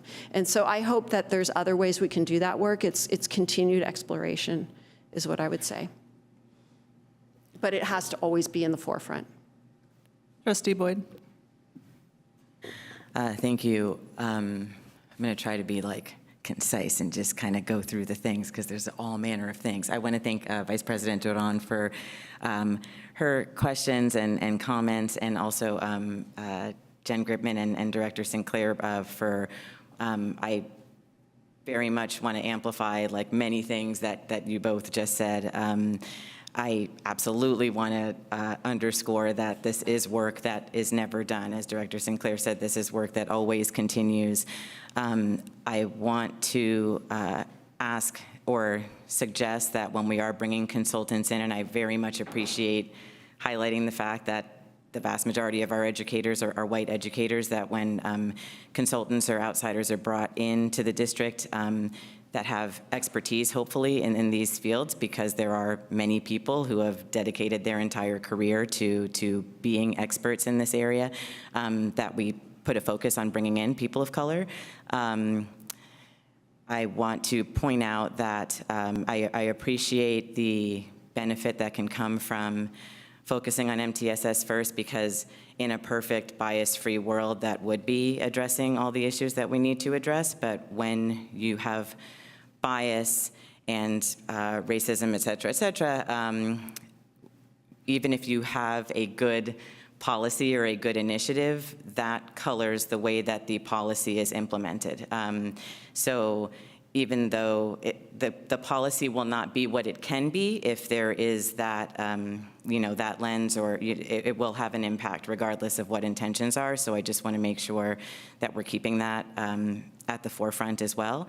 And then I wanted to ask about, of course, that's when my screen just totally went off. I think I remember. I wanted to ask when we were talking before about the different like weekly, I believe, meetings of faculty and the different sort of, MTSS, UDL, et cetera. I just wanted to ask about, I don't think the understanding is that each of those meetings are devoted to professional development on these topics. It's just sort of, it would be helpful to have an understanding of if there is a plan for kind of how often that happens, and if there is a plan for how that's broken up, like if, and I very much appreciate what Ms. Gripman said about, the fact that these are very large topics to attempt to be addressing, and, just kind of being real about what is possible and what is not possible.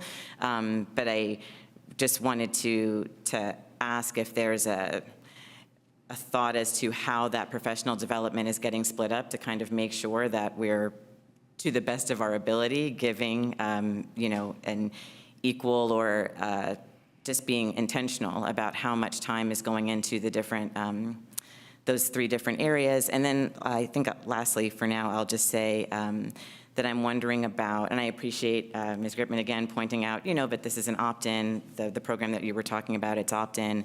I also do not in any way want to downplay how many hours are spent by our teachers and staff doing all the things. So, just tacking on extra time at the end of doing all the things to be, the exceptional teachers that we have is not a small thing.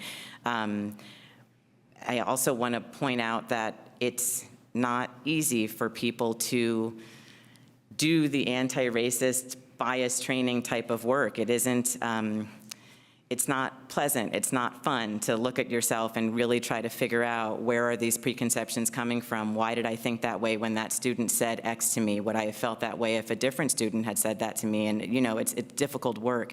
And so I just want to kind of acknowledge that having these resources and trainings available, which is so important and so key, that we also need to be mindful of who's actually learning from these trainings, who's taking this stuff in, whether it's a self-selection sort of thing where people who are already really passionate about this stuff and already working on it are, what percentage of the 30 people who are coming are those people, and what percentage of people who have not had a chance to kind of go as far on their journey in these areas are coming to that. So not to suggest kind of, mandatory is a horrendous word, but just to be sort of thoughtful about, what the percentage is of our teachers and staff that are being reached with this work, particularly with regard to anti-racist and bias teachings, because like I said, it's just, in addition to just being time-consuming and difficult, it's difficult work in a different sort of way that I don't blame people from not being super jazzed about doing, because it's, it's hard and it doesn't always make you feel great about yourself. So sorry, that was kind of long, but thank you for listening. I just want to jump in and say that was that group is on top of other work that was happening at elementary over the last 2 years that was happening during staff meeting time. And those were at about monthly workshops that we were all doing together as elementary staff cross-site. And so the BEAR stuff is kind of a separate additional piece. And then I know you had a question about the times that we can use. So time is definitely an issue. It always is with professional development in schools. We do get 2 hours. I think we're going to get 6 sessions at elementary, and something like 6 at middle school.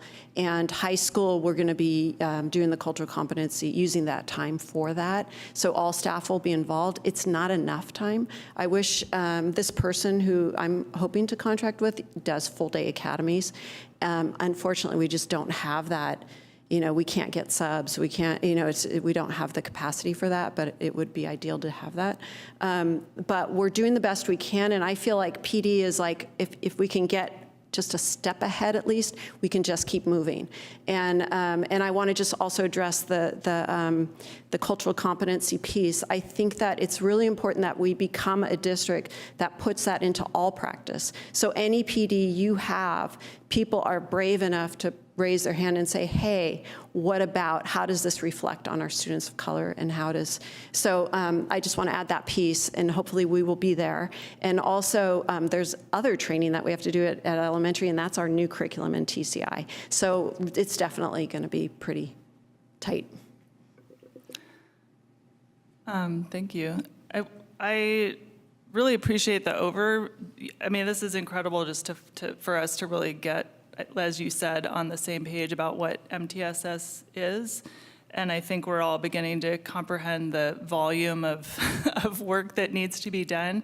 I think one thing that would be helpful is, as a next step, and the math coach illustration is really helpful in this regard, but to really begin to drill down into what we're carrying forward of this work, and then being very explicit about, you know, what's optional for teachers, what's sort of extra, what's built into the day. And I think one piece of that is to begin to illustrate how our mental health team, for example, or our high school counselors are being sort of brought into this framework. You know, some of this is repackaging work we're already doing, right? But I think it would be helpful just to begin to build out how this is actually being operationalized, even if some of that is just reaffirming what we're already doing. I find the math coach model seems really great, both for us to begin to learn how to carry forward what we learn about what's effective in the classroom into other classrooms. I love the idea of like following up with the sixth graders to find out how that carries forward. I think that's really important learning that we've wanted to be able to do to begin, you know, in education generally or in specific areas like reading and math, to begin to learn what's effective and helps teachers learn from each other. So it's really helpful to hear about that model. Just one question and one comment. So the comment, I echo the I don't know if it's a concern, but just an observation that there's going to be some self-selection going on in who decides to show up to anti-racist trainings or optional education about that, and that we need to be thinking about how we're bringing everybody into that fold.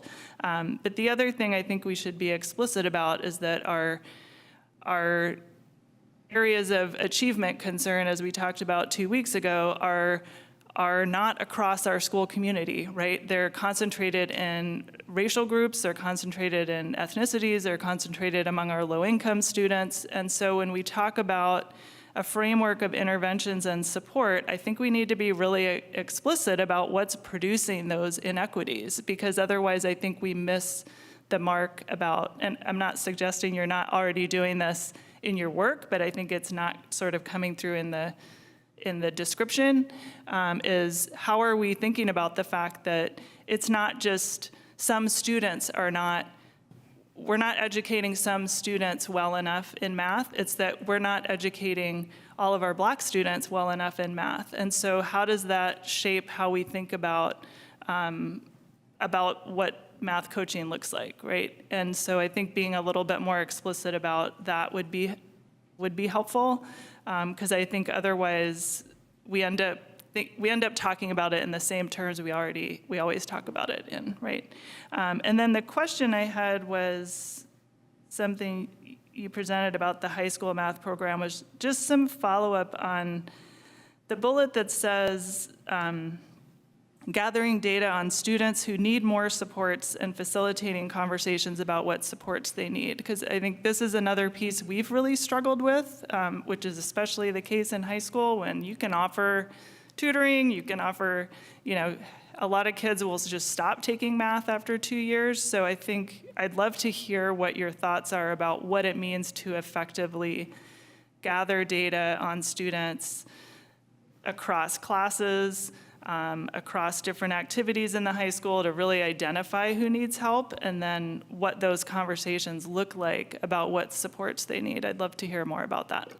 Yeah, I'm happy to talk a little bit about what I've done so far. We're just coming up on the end of the first quarter at the high school, and a lot of people consider that to be kind of like the moment when the grades start being actually reflective of what the students are doing in their classes. You know, for a while at the beginning of the semester, you know, you miss one homework assignment and your grade drops a lot because there's only been 3, and it can have a big effect. But starting at the quarter is when we think of the grades as being, you know, fairly accurate. And so I've pulled the DNF data for all of the math students at the high school. So I have a list of all of the students who have Ds and Fs.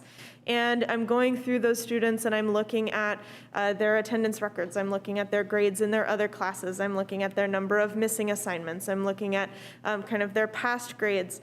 I'm going to sort of sort through that list, and then I'm going to bring some of them to our math department meeting, and we're going to spend some time in grade level groups talking about the different students who might be struggling, maybe not the students in name, but what kinds of students are struggling and what kinds of supports they might need, and what the teachers can do kind of as a tier 1 intervention to start meeting more of those needs in the classroom. I'm also planning to do some parent outreach and some student interviews to talk to students who are maybe specifically struggling in their math class. You know, what is it about your math class that is much harder than your other classes? I'm finding a large number of students who, if they have a DNF in math, they have a DNF in a number of other classes. And so then that would be kind of getting the larger school, contacting the counselor, putting together a student study team to meet with the student and the parent and talk about kind of what they need across their classes to support their educational journey. So that's the kind of data that I've been collecting. It's hard to get that data out of Aries, and so Darren McNally has been super helpful in helping me get that data and then sort through it. But it does just take a lot of time.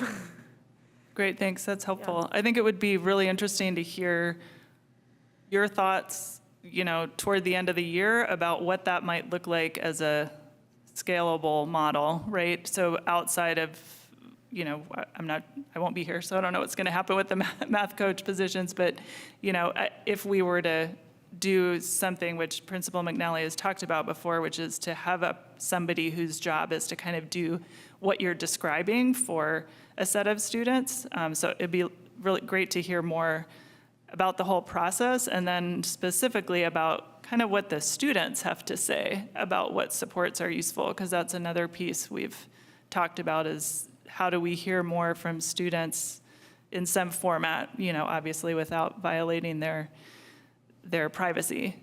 So thank you for that explanation. Yeah. I thought did you have your hand up, Trustee Das? Yep.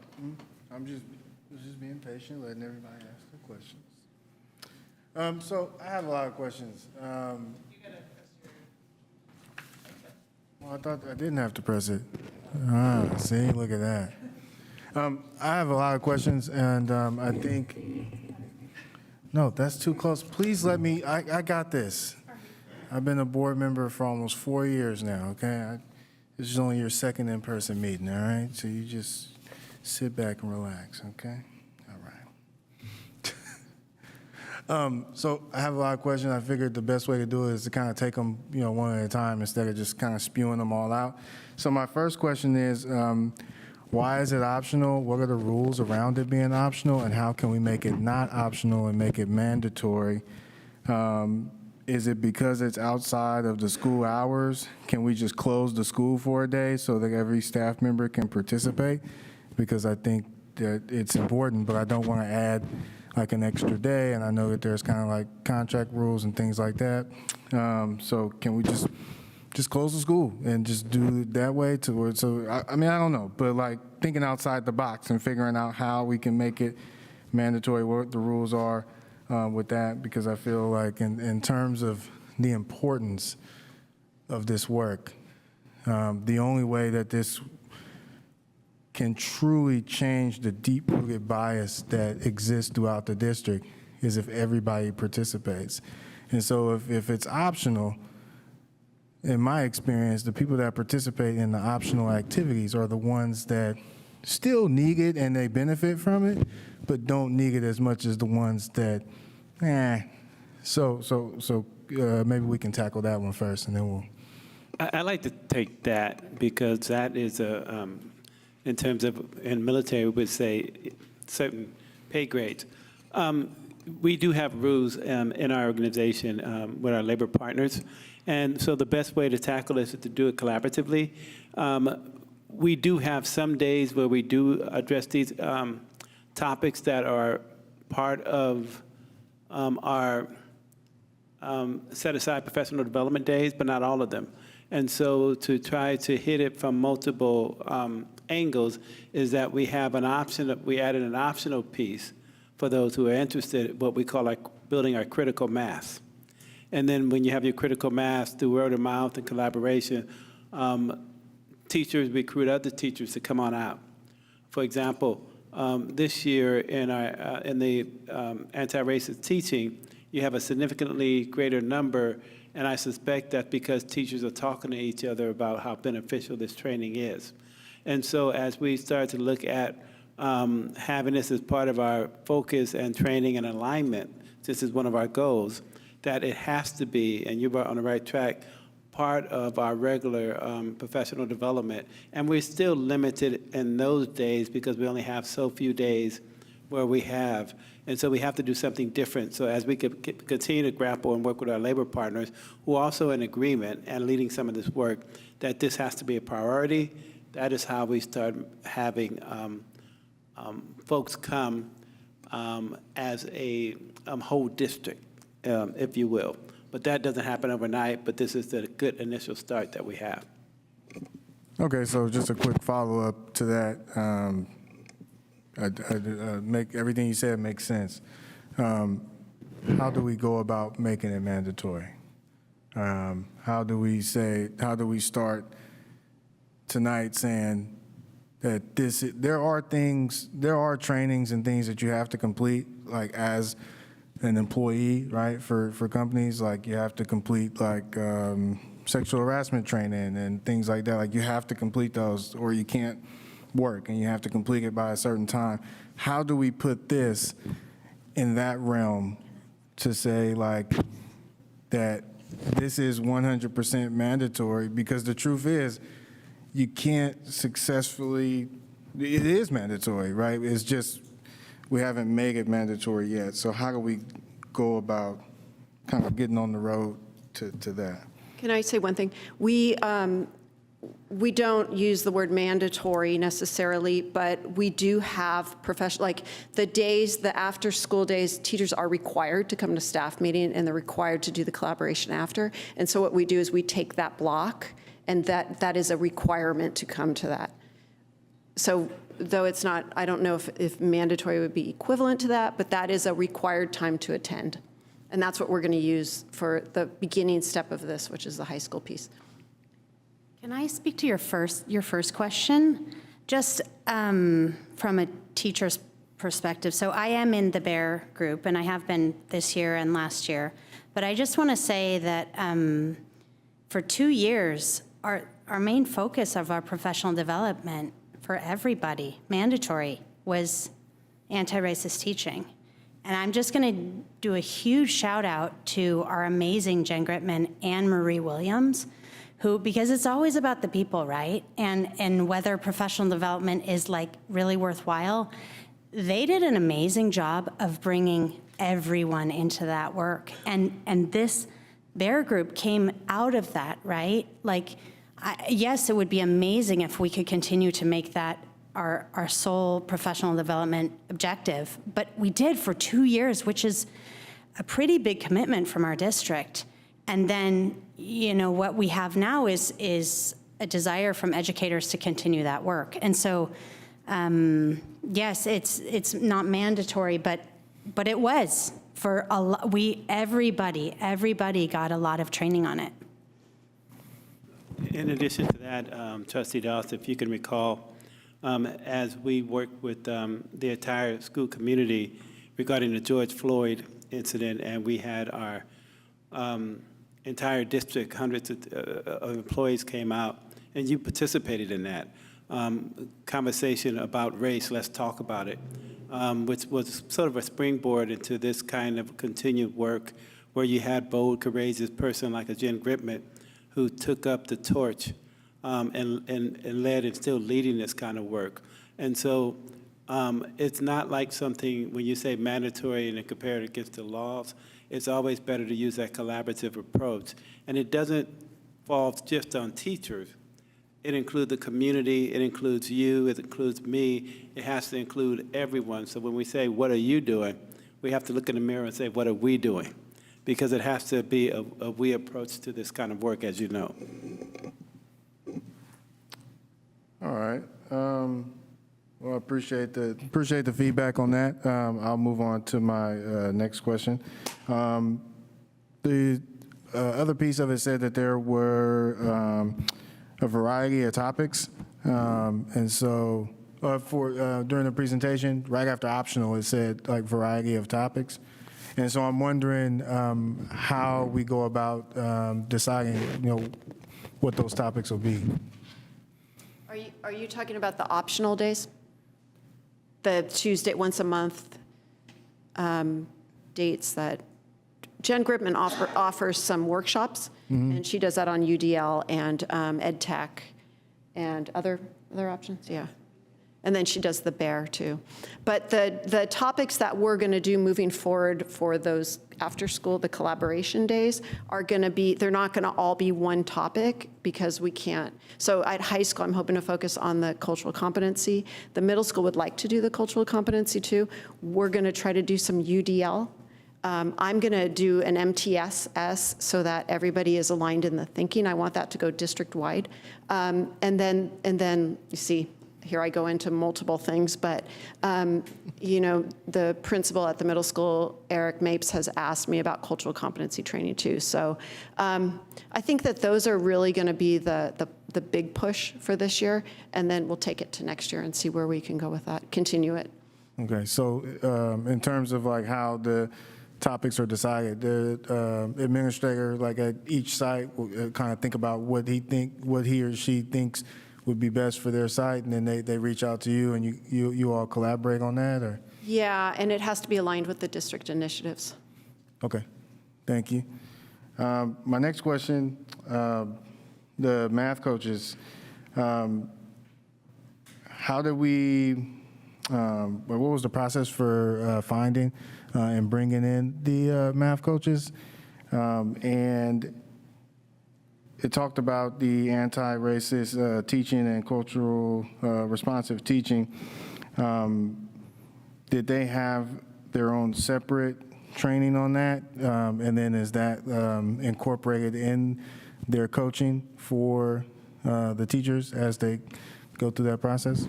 So I guess that's a two-part question. Are you asking if the coaches have had cultural competency training? Yes. Okay. The training that was done that Ms. Silas talked about for the past 2 years has been all elementary, right? And I wasn't here before, so I don't know all the details to it. At the high school. You have too? Yeah. Do you want to speak to that?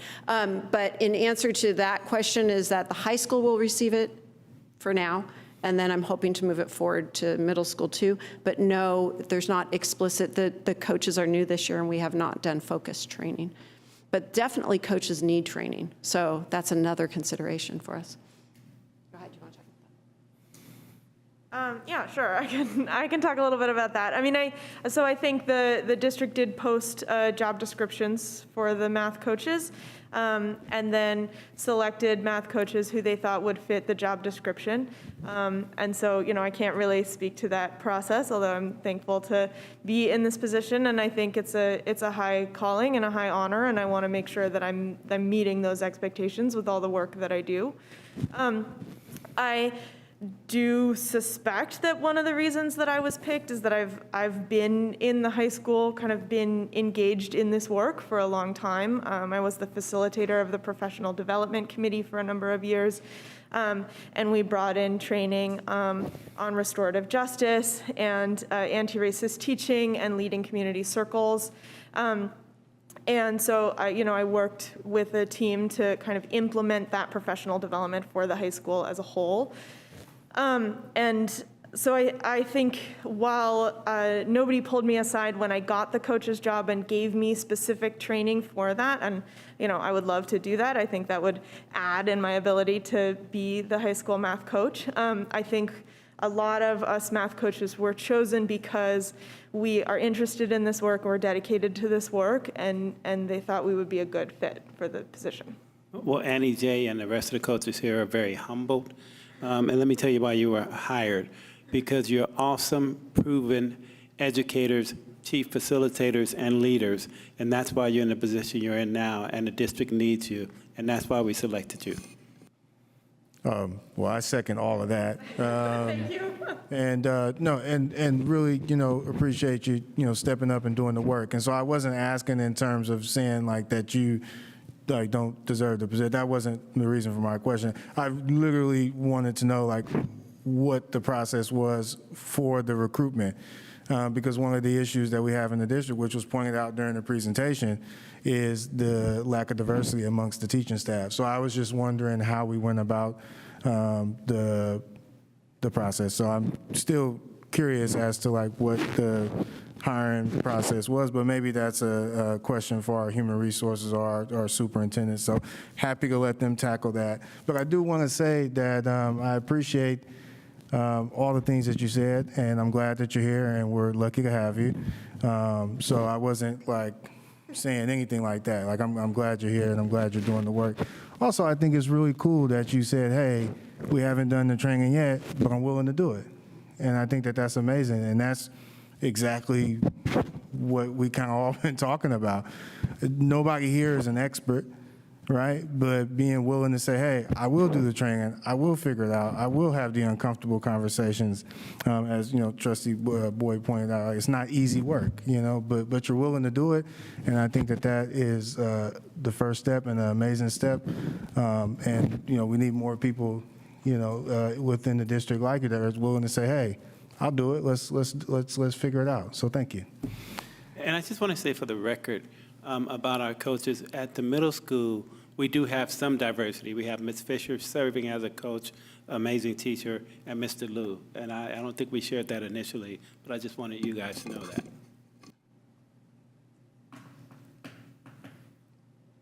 Sorry. Okay, cool. Thank you. All right, I'm going to go to my next question, which is, we talked about that. It was mentioned about kind of taking a look at the students and then taking a look kind of like at them individually, their attendance record and things like that, and then figuring out where there might be, some gaps there. Once we kind of do that work and we take a look at the students and, where we can kind of fill in things to help them and assist them, is there any kind of talks or conversations around students that might be struggling that we think might do better in a different class or with a different teacher or a different teaching style? Because I've seen in the past that like students will struggle in a class and then. But, just based on the style of instruction, and then sometimes switching up, benefits to students. I'm wondering if there's been any conversations around that. I am going to say that, decisions to move a student would be a principal decision, and that's kind of a big move. But I think that we could kind of address the UDL portion of that. I'm going to let Jen do that. Go ahead. Okay. I think I don't want to get ahead of myself. I think one of the things that I'm really trying to do as the math coach is to really get the data first and to think about what's going to be most helpful for the students, and then to explore the options and then to evaluate whether or not those options worked. And so I want to acknowledge that I'm still in the beginning stages of that. But I think the other piece is that moving a student into a different class can sometimes be pretty drastic. Like what we're trying to do is build within the students a sense of belonging in their classroom with their peers and in the school as a whole. And a lot of times when something isn't working, if we just switch a student to a different class, it can create this feeling of like, oh, that teacher didn't want me or they didn't care about me, which can really break the student's relationship with the district as a whole. I think while that's a decision that the student would make in combination with their counselor and the principal and all of them together, it's not something that never happens.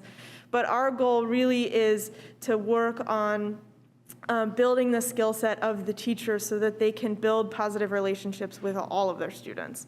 And so if a student is in a class and they're not being successful and they need support, to really work with the teacher to talk about how we can give them that support so that they can build their relationship with the teacher, build their relationship with the school, and then feel like they are in a place where they belong, rather than being moved around to somebody else who might immediately meet their needs better. Does that make sense? Yeah. Yeah. And I just want to add that I know we focused on MTSS tonight, but I've really been doing the majority of my work around Universal Design for Learning, which is a whole other framework kind of within that for Tier 1 support.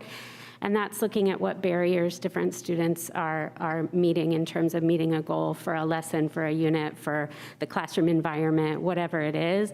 And so I know we're going to be rolling out a lot more trainings around UDL as we move forward. But again, like we said, we're tackling like a lot of big initiatives at the same time.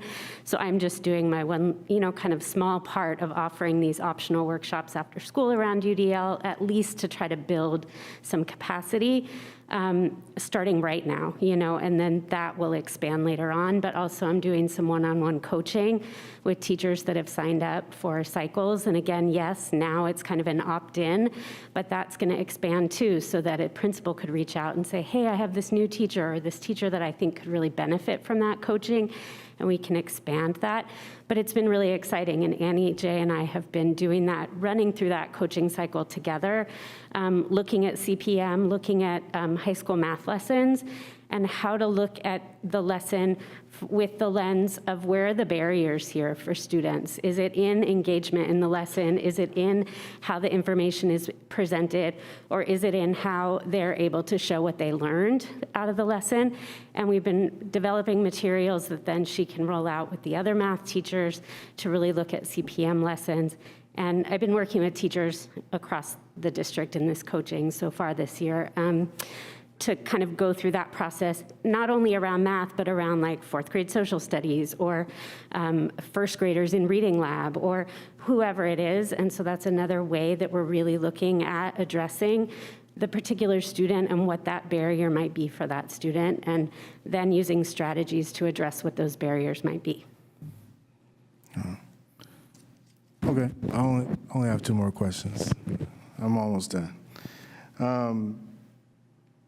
My next question is around some of the kind of plans and ideas and tools that are being taught to enhance where and how are we going about. There was one example that, kind of going into a different classroom and seeing something that was successful with that teacher and then kind of implementing that.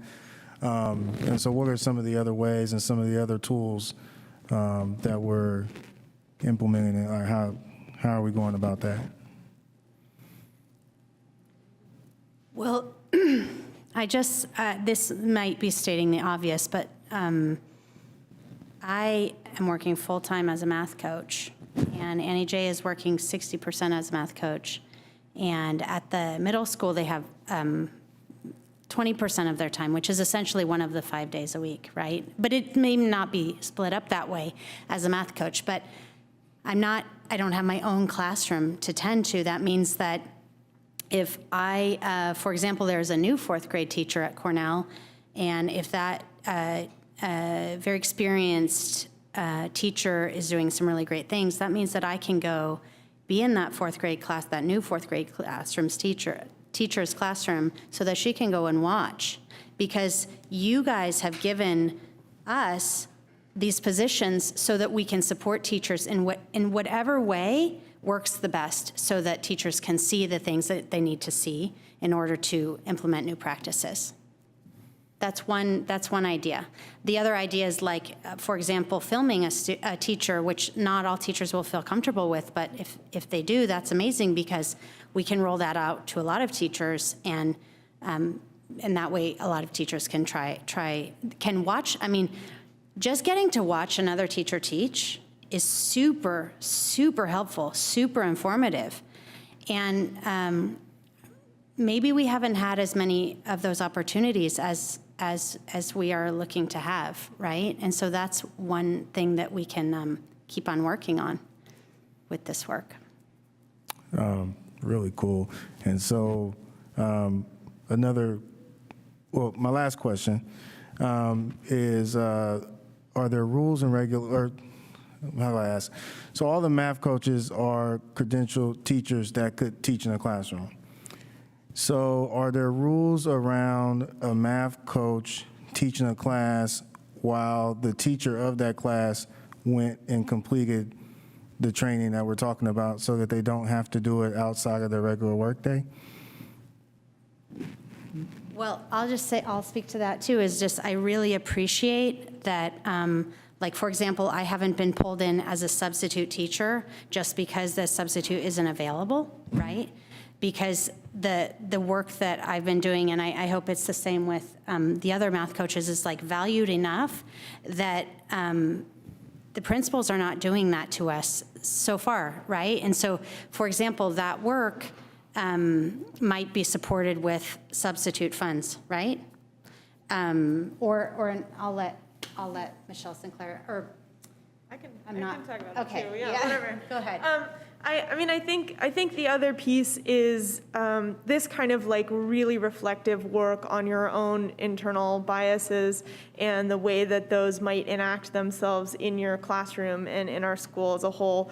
It's really a collaborative task. I mean, I think like, you know, when I think about those trainings that we have to watch, the sexual harassment training and the rodent pest control training, it's really just kind of like laying out a basis of facts that aren't really going to get a teacher to be reflective about their own teaching in the way that we need for this work to go forward. And so while I could maybe imagine a model in which I could substitute for a teacher's class while they went and did this training, it's really something that we need to do as a school as a whole, as a district as a whole, and in small department groups. And so I think that the kind of after-school Wednesday meeting schedule is a much more effective way because we can really sit down together, we can look at the work together, and we can help our whole community make the changes that we need to make. I am looking at a model where I might sub for a teacher so that they can go watch somebody else teach. But I think one of the things that we really need for that is more of a framework of kind of getting that initial professional development and then having a sense for what we're looking for so that as we go and observe each other, we're watching for the things that will move us forward aligned with the district initiatives. Can I also add something to that?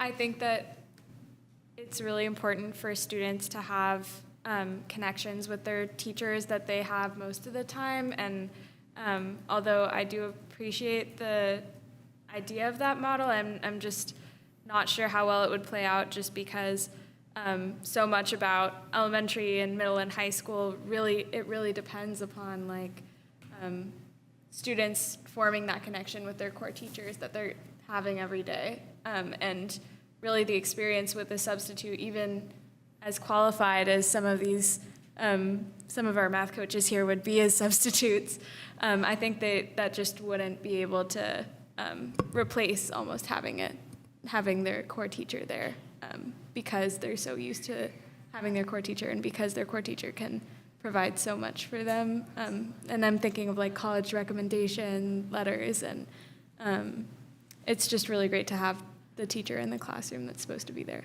I don't know if I'm explaining this correctly. You did a good job. Off the top of my head. No, I think I understand what you're saying, but I was only talking about like 1 or 2 days. I think they'll still have their connection. No, I mean, very true, but I don't know if this is working. Very true. Students just, I don't know, there's less of a response to substitutes as I've... No, I hear you. I still talk to my 4th grade teacher, so I understand what you mean. Thank you so much for answering all of my questions. And again, we're very happy, that you all have decided to take this on. This is not an easy task. You all saw the numbers, from the last meeting. That's why we're all here trying to figure this all out. So thank you for taking this on. I asked the questions so that we can have these tough conversations so that we can, help the students that are struggling the most. So thank you. And let me add a clarification before you go. I apologize, Trustee Yanali. We've been fortunate where we haven't had to use our coaches per se in subbing. And I want to give clarification. There may come a time where we're in a crisis situation where we may have to use you in a classroom to sub, like my own self and my own staff. Doesn't mean we don't have any respect and honor what you do. I wanted to give that clarification. It means that we're a team and we respond to crisis based on our kids' needs. So I did want to add that clarification. But I want to add one more thing that Trustee Doss brought up, is that I do like this idea of our coaches being trained in being able to identify disparities in the classroom. Like, teachers tend to just teach, right? And it's very overwhelming to teach, and every day you go in and you're trying to get through a lesson. But I think it's always really nice to have another pair of eyes on your lesson to point out things that you might not see. And that's equity work too. And I think it's a real benefit to have coaches in that way, and I've seen it work in that way, where you could do some low inference observations where you're just saying, hey, I noticed you called on this student repeatedly and this other student wasn't called. You know what I mean? So it's an opportunity for us, and I hope we can build upon this and get training for our coaches and develop trust with teachers so that we can do more of this work. I really wanted to appreciate Ms. Fishberg and anyone who was involved in the plan of having high school math teachers and middle school math teachers have professional development together. I think that will really build communication between them and strengthen that transition from middle school math to high school math, which I know a lot of students, it could have been smoother for them. So I really appreciate that. Yeah, I think I just give a shout out to the middle school math coaches as well. That I know it's on the high school math slide. It's just because I knew I was coming here to talk, so I put it on there. But that's a collaborative effort that I've been working with Ms. Fisher on. We've done joint professional development in the past, and it's been really powerful and really helpful, and just given us time to get on the same page and talk about what's best for students, and I've found it really valuable. So I'm really excited to make it happen again. Yeah. Can you have the last word? Yeah, but can I have the next to last word before? So I just wanted to thank you, and I'm really excited about what this model is offering us, both in terms of helping our students this year, but also, I think, producing a lot of knowledge that can be brought back to the board in the spring. Because I think that's part of what we're looking for too, is just to learn more about how we can be better serving our students. And so the two, I think, clear follow-ups are, one, just some more detail about how we're implementing MTSS as that gets sort of fleshed out through the year. And then I think at some point hearing about UDL on its own, what you're learning, what you are seeing in terms of implementing it across math, or I think, I'm hesitant to suggest that we try to do all these initiatives at once, but I think hearing about what you're learning and what you think might work as strategies to build in, or which things might be worth trying to broaden across the district. So I think those are sort of the next two pieces of presentations to the board that I think will be helpful this year. And so now you can have the last word. Well, I think it's not the last word, Yeah, right? sorry. We do have public comment. We don't have anybody online, but did you guys want to say something? We just want to make sure Oh, yeah, yeah, go ahead. I wanted to make sure other people had a chance to talk, since I talked a whole bunch, but there's no, that's not my job to ask. There's nobody at the podium and there's nobody on Zoom. Yep. Oh, no, there is somebody at the podium. Yes, please, go ahead, Neri.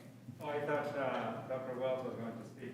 He has to speak at the very end if he wants the last word, so. I Are you hanging on to that last word? All right. Let's see. Thank you.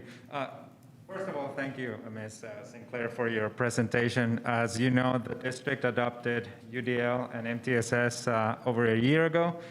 And in the absence of information, we tend to make up our own stories, right? We build our narratives. And so mine was that if we're not hearing anything about it, then nothing is happening at all. So I really appreciate that you gave this update. And you anticipated what I was going to say, President Hinckley, which is thank you, Jen Gripman. I had heard your name, and if it weren't for a few emails that we exchanged back in February, I would have thought that you were an urban legend. Because I'm really glad to hear that you've been engaged in that UDL training work, which a moment ago you referred to as very small, but it's not small at all. It's huge, as is MTSS, of course, so thank you. And I really appreciated hearing your example of Ms. Patty Bruns as an exemplary teacher. She happens to be my daughter's teacher right now, and my daughter splits her time between the general education classroom and the special day class. So it's we already knew she was great, and it's great to hear it from other voices as well. I mentioned that we had the candidate forum a couple of weeks ago, and the special education family and staff get together, and the special education department at USD created these T-shirts, thanks to Dr. Biggs, that said, accessible, inclusive education. Nowhere there did it say special education. The idea being that special education is a part of general education, and it can be accomplished both through UDL and MTSS. So I'm looking forward to what the results of this work are going to be. I know it's going to take a lot of time, but I appreciate that it's already underway. Thank you. Great, thank you. I wasn't big on the last word. I just want to make sure I had my last comments regarding this matter. I think it's important to highlight, during this current context that we're in, with what's happening with our state scores and our scores across the country and the world. Everybody has taken a significant regression back, and that's not a surprise because education was interrupted. Even the state went as far until they were threatened with a lawsuit to withhold the scores because they thought it would be a black eye because it was so unimpressive. But what was impressive was for example, we had a number of, we had a mixed baggage of our scores. In ELA, we made progress even in the midst of interruption because of the targeted intervention in ELA. So the intervention and tutoring makes a significant difference. And in our high school math, it shows lots of promise because we made traction and we increased. We made progress instead of regressed, like so many other people. And so we have traction and confidence moving forward about the leaps we can take because of these kind of practices and opportunity that, in terms of the strategy, carving out time to grapple and reflect on the data and decide our next moves based on the data instructionally. And you guys have been a great model for that kind of work, hence building a culture of practice that's promising and evidence-based kinds of practices. So we're going to stay the course with this work. Folks are asking about, are we going to have future math coaches? We can't do this work absent of future math coaches. It has to be a part of our culture moving forward, and as superintendent, I'm making that declaration because it does make a difference. And so as we begin to look at our data, we have to celebrate the good and really focus on the areas that need our attention, and we know what they are. And through this kind of collective effort, working with our teachers, our community, and our school board, and that's how we make a difference in kids' lives and in our community. And that's how we move from being just really good to being really great and being a model for the state and the country. And I believe that we got the ability and the skill set and the capability and the will and the skill to be where we ought to be in a few years. So I want to thank you for what you're doing. I want to encourage you. I want you to take the questions that the board posed to you and to reflect and have them as a learning and growing opportunity as we do this work as a team. It's not about a me, but it's about the upside down me, hence the we, because we can really do some wonderful things together. And thank you again. Thank you. So we do have two other comments, questions. Were you, Trustee Boyd? Trustee Davidson? I'm just wondering if we're going to have a follow-up. Under the whole child domain, it talks about the inclusive behavior instruction, and it says integrate comprehensive behavior supports. So I'm just wondering if we'll hear more sort of about those and really, how we're going to integrate those throughout the whole day for the whole child. So not just within the classroom, but when they're out on the yard, when they're in and after care, how we're going to have this be the model and or what we're going to use for that. Yeah, that's a great question. And I'm hoping that I can work collaboratively with Deb Brill because this goes into her area as well. And, we need to solidify our positive behavior intervention systems. We need to solidify do we have an SEL curriculum? Is it being taught to students? Do we have a tier 2 program? Do we have maybe like check-in, check-out for students who need that? Or, pardon me, those tier 2 supports. Those are areas of growth for us, I think. And I'm really hoping that we can just continue to take that a step at a time and move towards, a full system of MTSS, including the behavioral and the emotional support. We're really lucky because we have a great counseling system, and I feel really proud of that, and that was super helpful to me as a principal, to be able to have that support for the students that needed it. And then another piece to that is do we have a team? MTSS talks a lot about teams. Do we have a team that is looking at data on student behavior or data on students' emotional well-being, right? Besides the check survey, all students should be surveyed, and we should have some kind of gauge as to where they are as far as mental health goes. So I'm hoping that that's coming down the road. Maybe that's a good focus for the next implementation piece of MTSS, including we were talking earlier about the social emotional learning and social justice competencies, which were presented to the board maybe 4 years ago. So I think maybe that's a good focus area to start in terms of implementation. Yeah, Trustee Boyd. Thank you. So 3 quick things. On the things that we're following up on, I'm hoping that it can go in the kind of issue list, a sort of future check-in on all this stuff. Like I know we're doing it on UDL and MTSS, but on the anti-racist teaching also and how that's going. And then a thank you.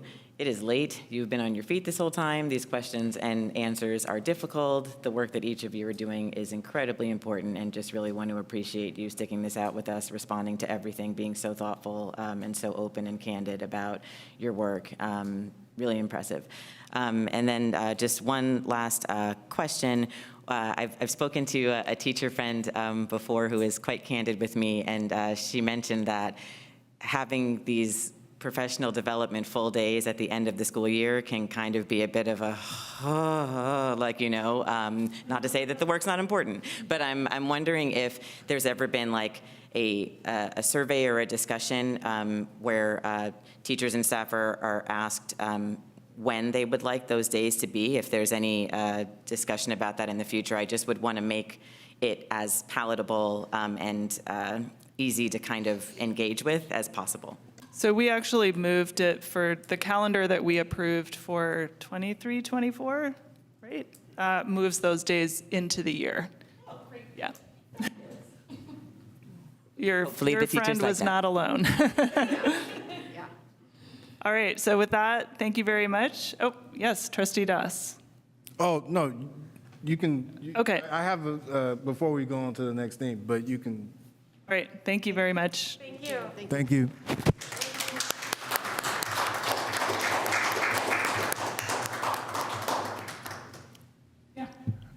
Yeah, I was just hoping to get follow-up on maybe from human resources, or in terms of kind of the hiring process that we went through for our math coaches. The actual, not why we chose who we chose, but the actual kind of process that we went through in order to select. So just to follow up on that, I know that we weren't expecting that question, so not expecting an answer right now.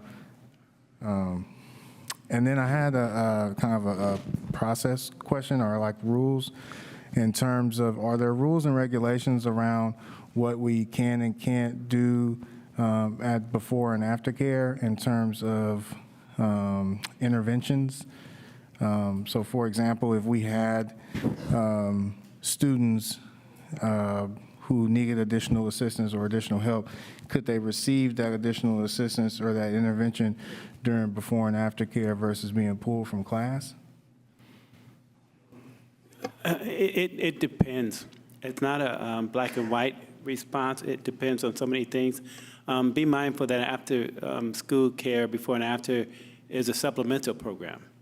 And so we can ask and pose that question to the child care. Can they make that as part of that curriculum and include an academic base as we begin to look at maybe modifying? And then whether or not they have the funds to do so, because it's a separate entity and separate bucket in terms of fund. So it depends, but creativity and innovation can probably address that kind of piece. In terms of vision, can that become a reality theoretically? The short answer, is it possible? The short answer would be maybe yes, but it really depends on the scenario. So for example, if you're referring to AUSD staff, after school, there are rules in terms of requiring that, because the school day may end at 3:15 for staff. And can you make them go over, and I know you know the answer to this, can you make that group go over and do that? The short answer would be no. Can you set money aside to have people volunteer or sign up to do that? Yes. So it really depends. Oh, yeah, no, that definitely answers the question. I guess my follow-up to that would be, how do we move forward with kind of getting the concrete around that as an option for our. I think some of it requires planning and much discussion and having to keep people give input about how to do this and not doing this. One of the things I want to be really clear with folks, and people heard me say it 100 times, is that we can do some things, we can do a lot of things, but we can't do everything. And so when you try to do everything, something's going to suffer. And so how do we, I always ask myself, how do we do a few things really, really well that will permeate throughout the entire district and a kid's life? When we try to take on everything, you really become stretched too thin. That aside, for the issue you're raising, it would need to be a collaborative, inclusive process, and it can't happen overnight, but it can happen over time. And that's my professional opinion. So we can have some follow-up on that later. All right, we're moving to our review and action items, starting with the ratification of the Memorandum of Understanding between the California School Employees Association and AUSD. Go ahead. Okay. Good evening, everyone. So this is an MOU between the district and CSEA, one of our bargaining units that represents paraeducators and clerical staff. So this MOU is meant to provide that unit with the 9.5% Me Too salary increase as laid out in their bargaining agreement. This doesn't conclude bargaining for the remainder of the contract. We just wanted to get this piece sort of fast-tracked so that those folks can get their salary increase as well with everyone else. So that's what this MOU is for, salaries only. Great, thank you. Mm-hmm. Any questions? I have one question. Vice President Duran. Ms. Gonzalez, would you be able to let me know where, at what point is the health benefit become a part of the Me Too in all the three items tonight? Where would that show? I'm sorry, the payment for the increased health benefit that was approved initially for ATA? Oh, right, that there is an acknowledgement of what the cost of the increase to health benefits is? Not only the acknowledgement, but that the district is in fact, that is a benefit that's going to, be included for beginning school year. That's something that we can add later with the bargaining unit. And I guess I'm just asking, at what point is it added? Where is it added? We're in negotiations for the rest of the contract. So this piece is just for the salary that's on the salary schedule. Yeah. Okay, I just thought that Me Too automatically includes, what we already approved for ATA. So the language that we had for ATA was the 9.5% salary increase on the salary schedule and a recognition of what the cost of benefits, like the increase in the cost of benefits, is equivalent to in terms of salary. And so that piece can be bargained later with CSEA because it really doesn't have a bearing on their salary schedule. This is just for their salary. Yeah. Thank you.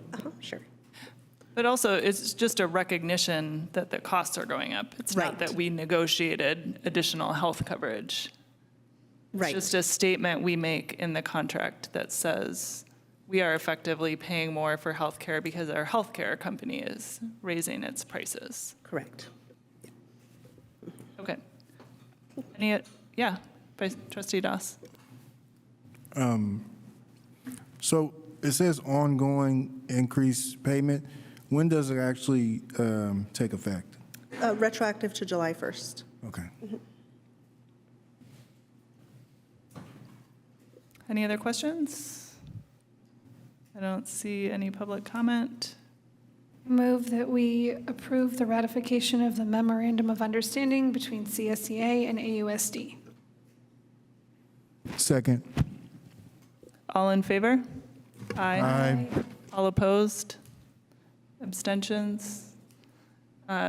Memorandum, the MOU is passed unanimously, and we move to item 15B, the 2022-23 salary amendment for the confidential, unrepresented, and management employees. So this is a similar thing. This is a salary increase for all other employee groups in the district that are FTE'd. They have positions with the district, but they're not represented by a bargaining group. So we don't have an MOU, right? It's just the Me Too that we apply to the salary schedule. Any questions? See no comment.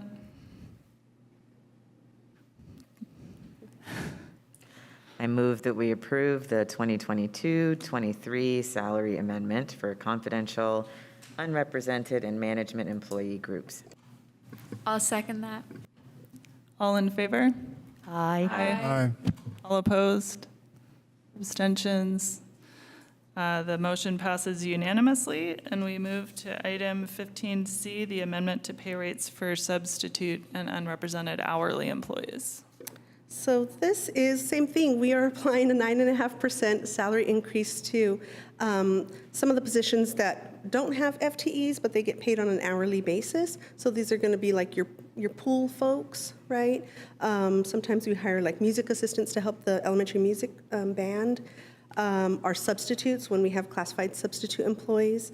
And then if we scroll down just a little bit under certificated subs right here, these are going to be our rates for this year, daily rate and then long-term sub rate.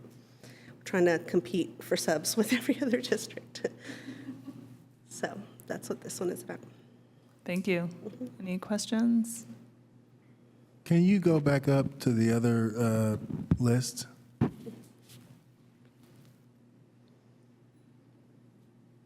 This one? Mm-hmm. The classified subs? These are for classified substitutes. So if we have any one of these classifications of folks that we have on a regular basis with an FTE, if they need to be out for some reason and we have to hire a substitute to backfill them, this is the rate that we would pay that substitute. How does this rate differ from the individuals that are permanent in these positions? This rate is step A, or the first step of their salary schedule. Okay. Oh, and then this applies to Well, what about I see like the cafeteria manager, but does this apply to the other cafeteria staff, or is it just the management? The manager, there's one below, I think a bunch of folks are, what are they? Product development assistant. So I listed just about every classification. Okay, so it's everybody within the... In the district that's within that classified. Got it, okay. Including our confidential employees. Got it. Thank you. Thank you. Do we have a public comment? Yeah, go ahead. Yeah, I'm not sure if it applies to the school district, but I know Governor Newsom passed something in legislation, and it might be happening in the future. The California minimum wage for food services is going to be $22 an hour. So I just want to keep that in mind. I noticed it said $21.99, but just keep in mind, I think maybe food services underneath the California minimum wage might be increased to $22 an hour. Great, thank you. Any other questions or a motion? I move that we approve the amendment to pay rates for substitutes and unrepresented hourly employees. Second. All in favor? Aye. All opposed? Abstentions? All right, amendment to pay rates passes unanimously. And our last action item, recommendation to designate certificated employees to probationary status. So this is an exciting one. This is that the folks listed on here are actually on what we call the tenure track, right? They're on track to permanency with the district.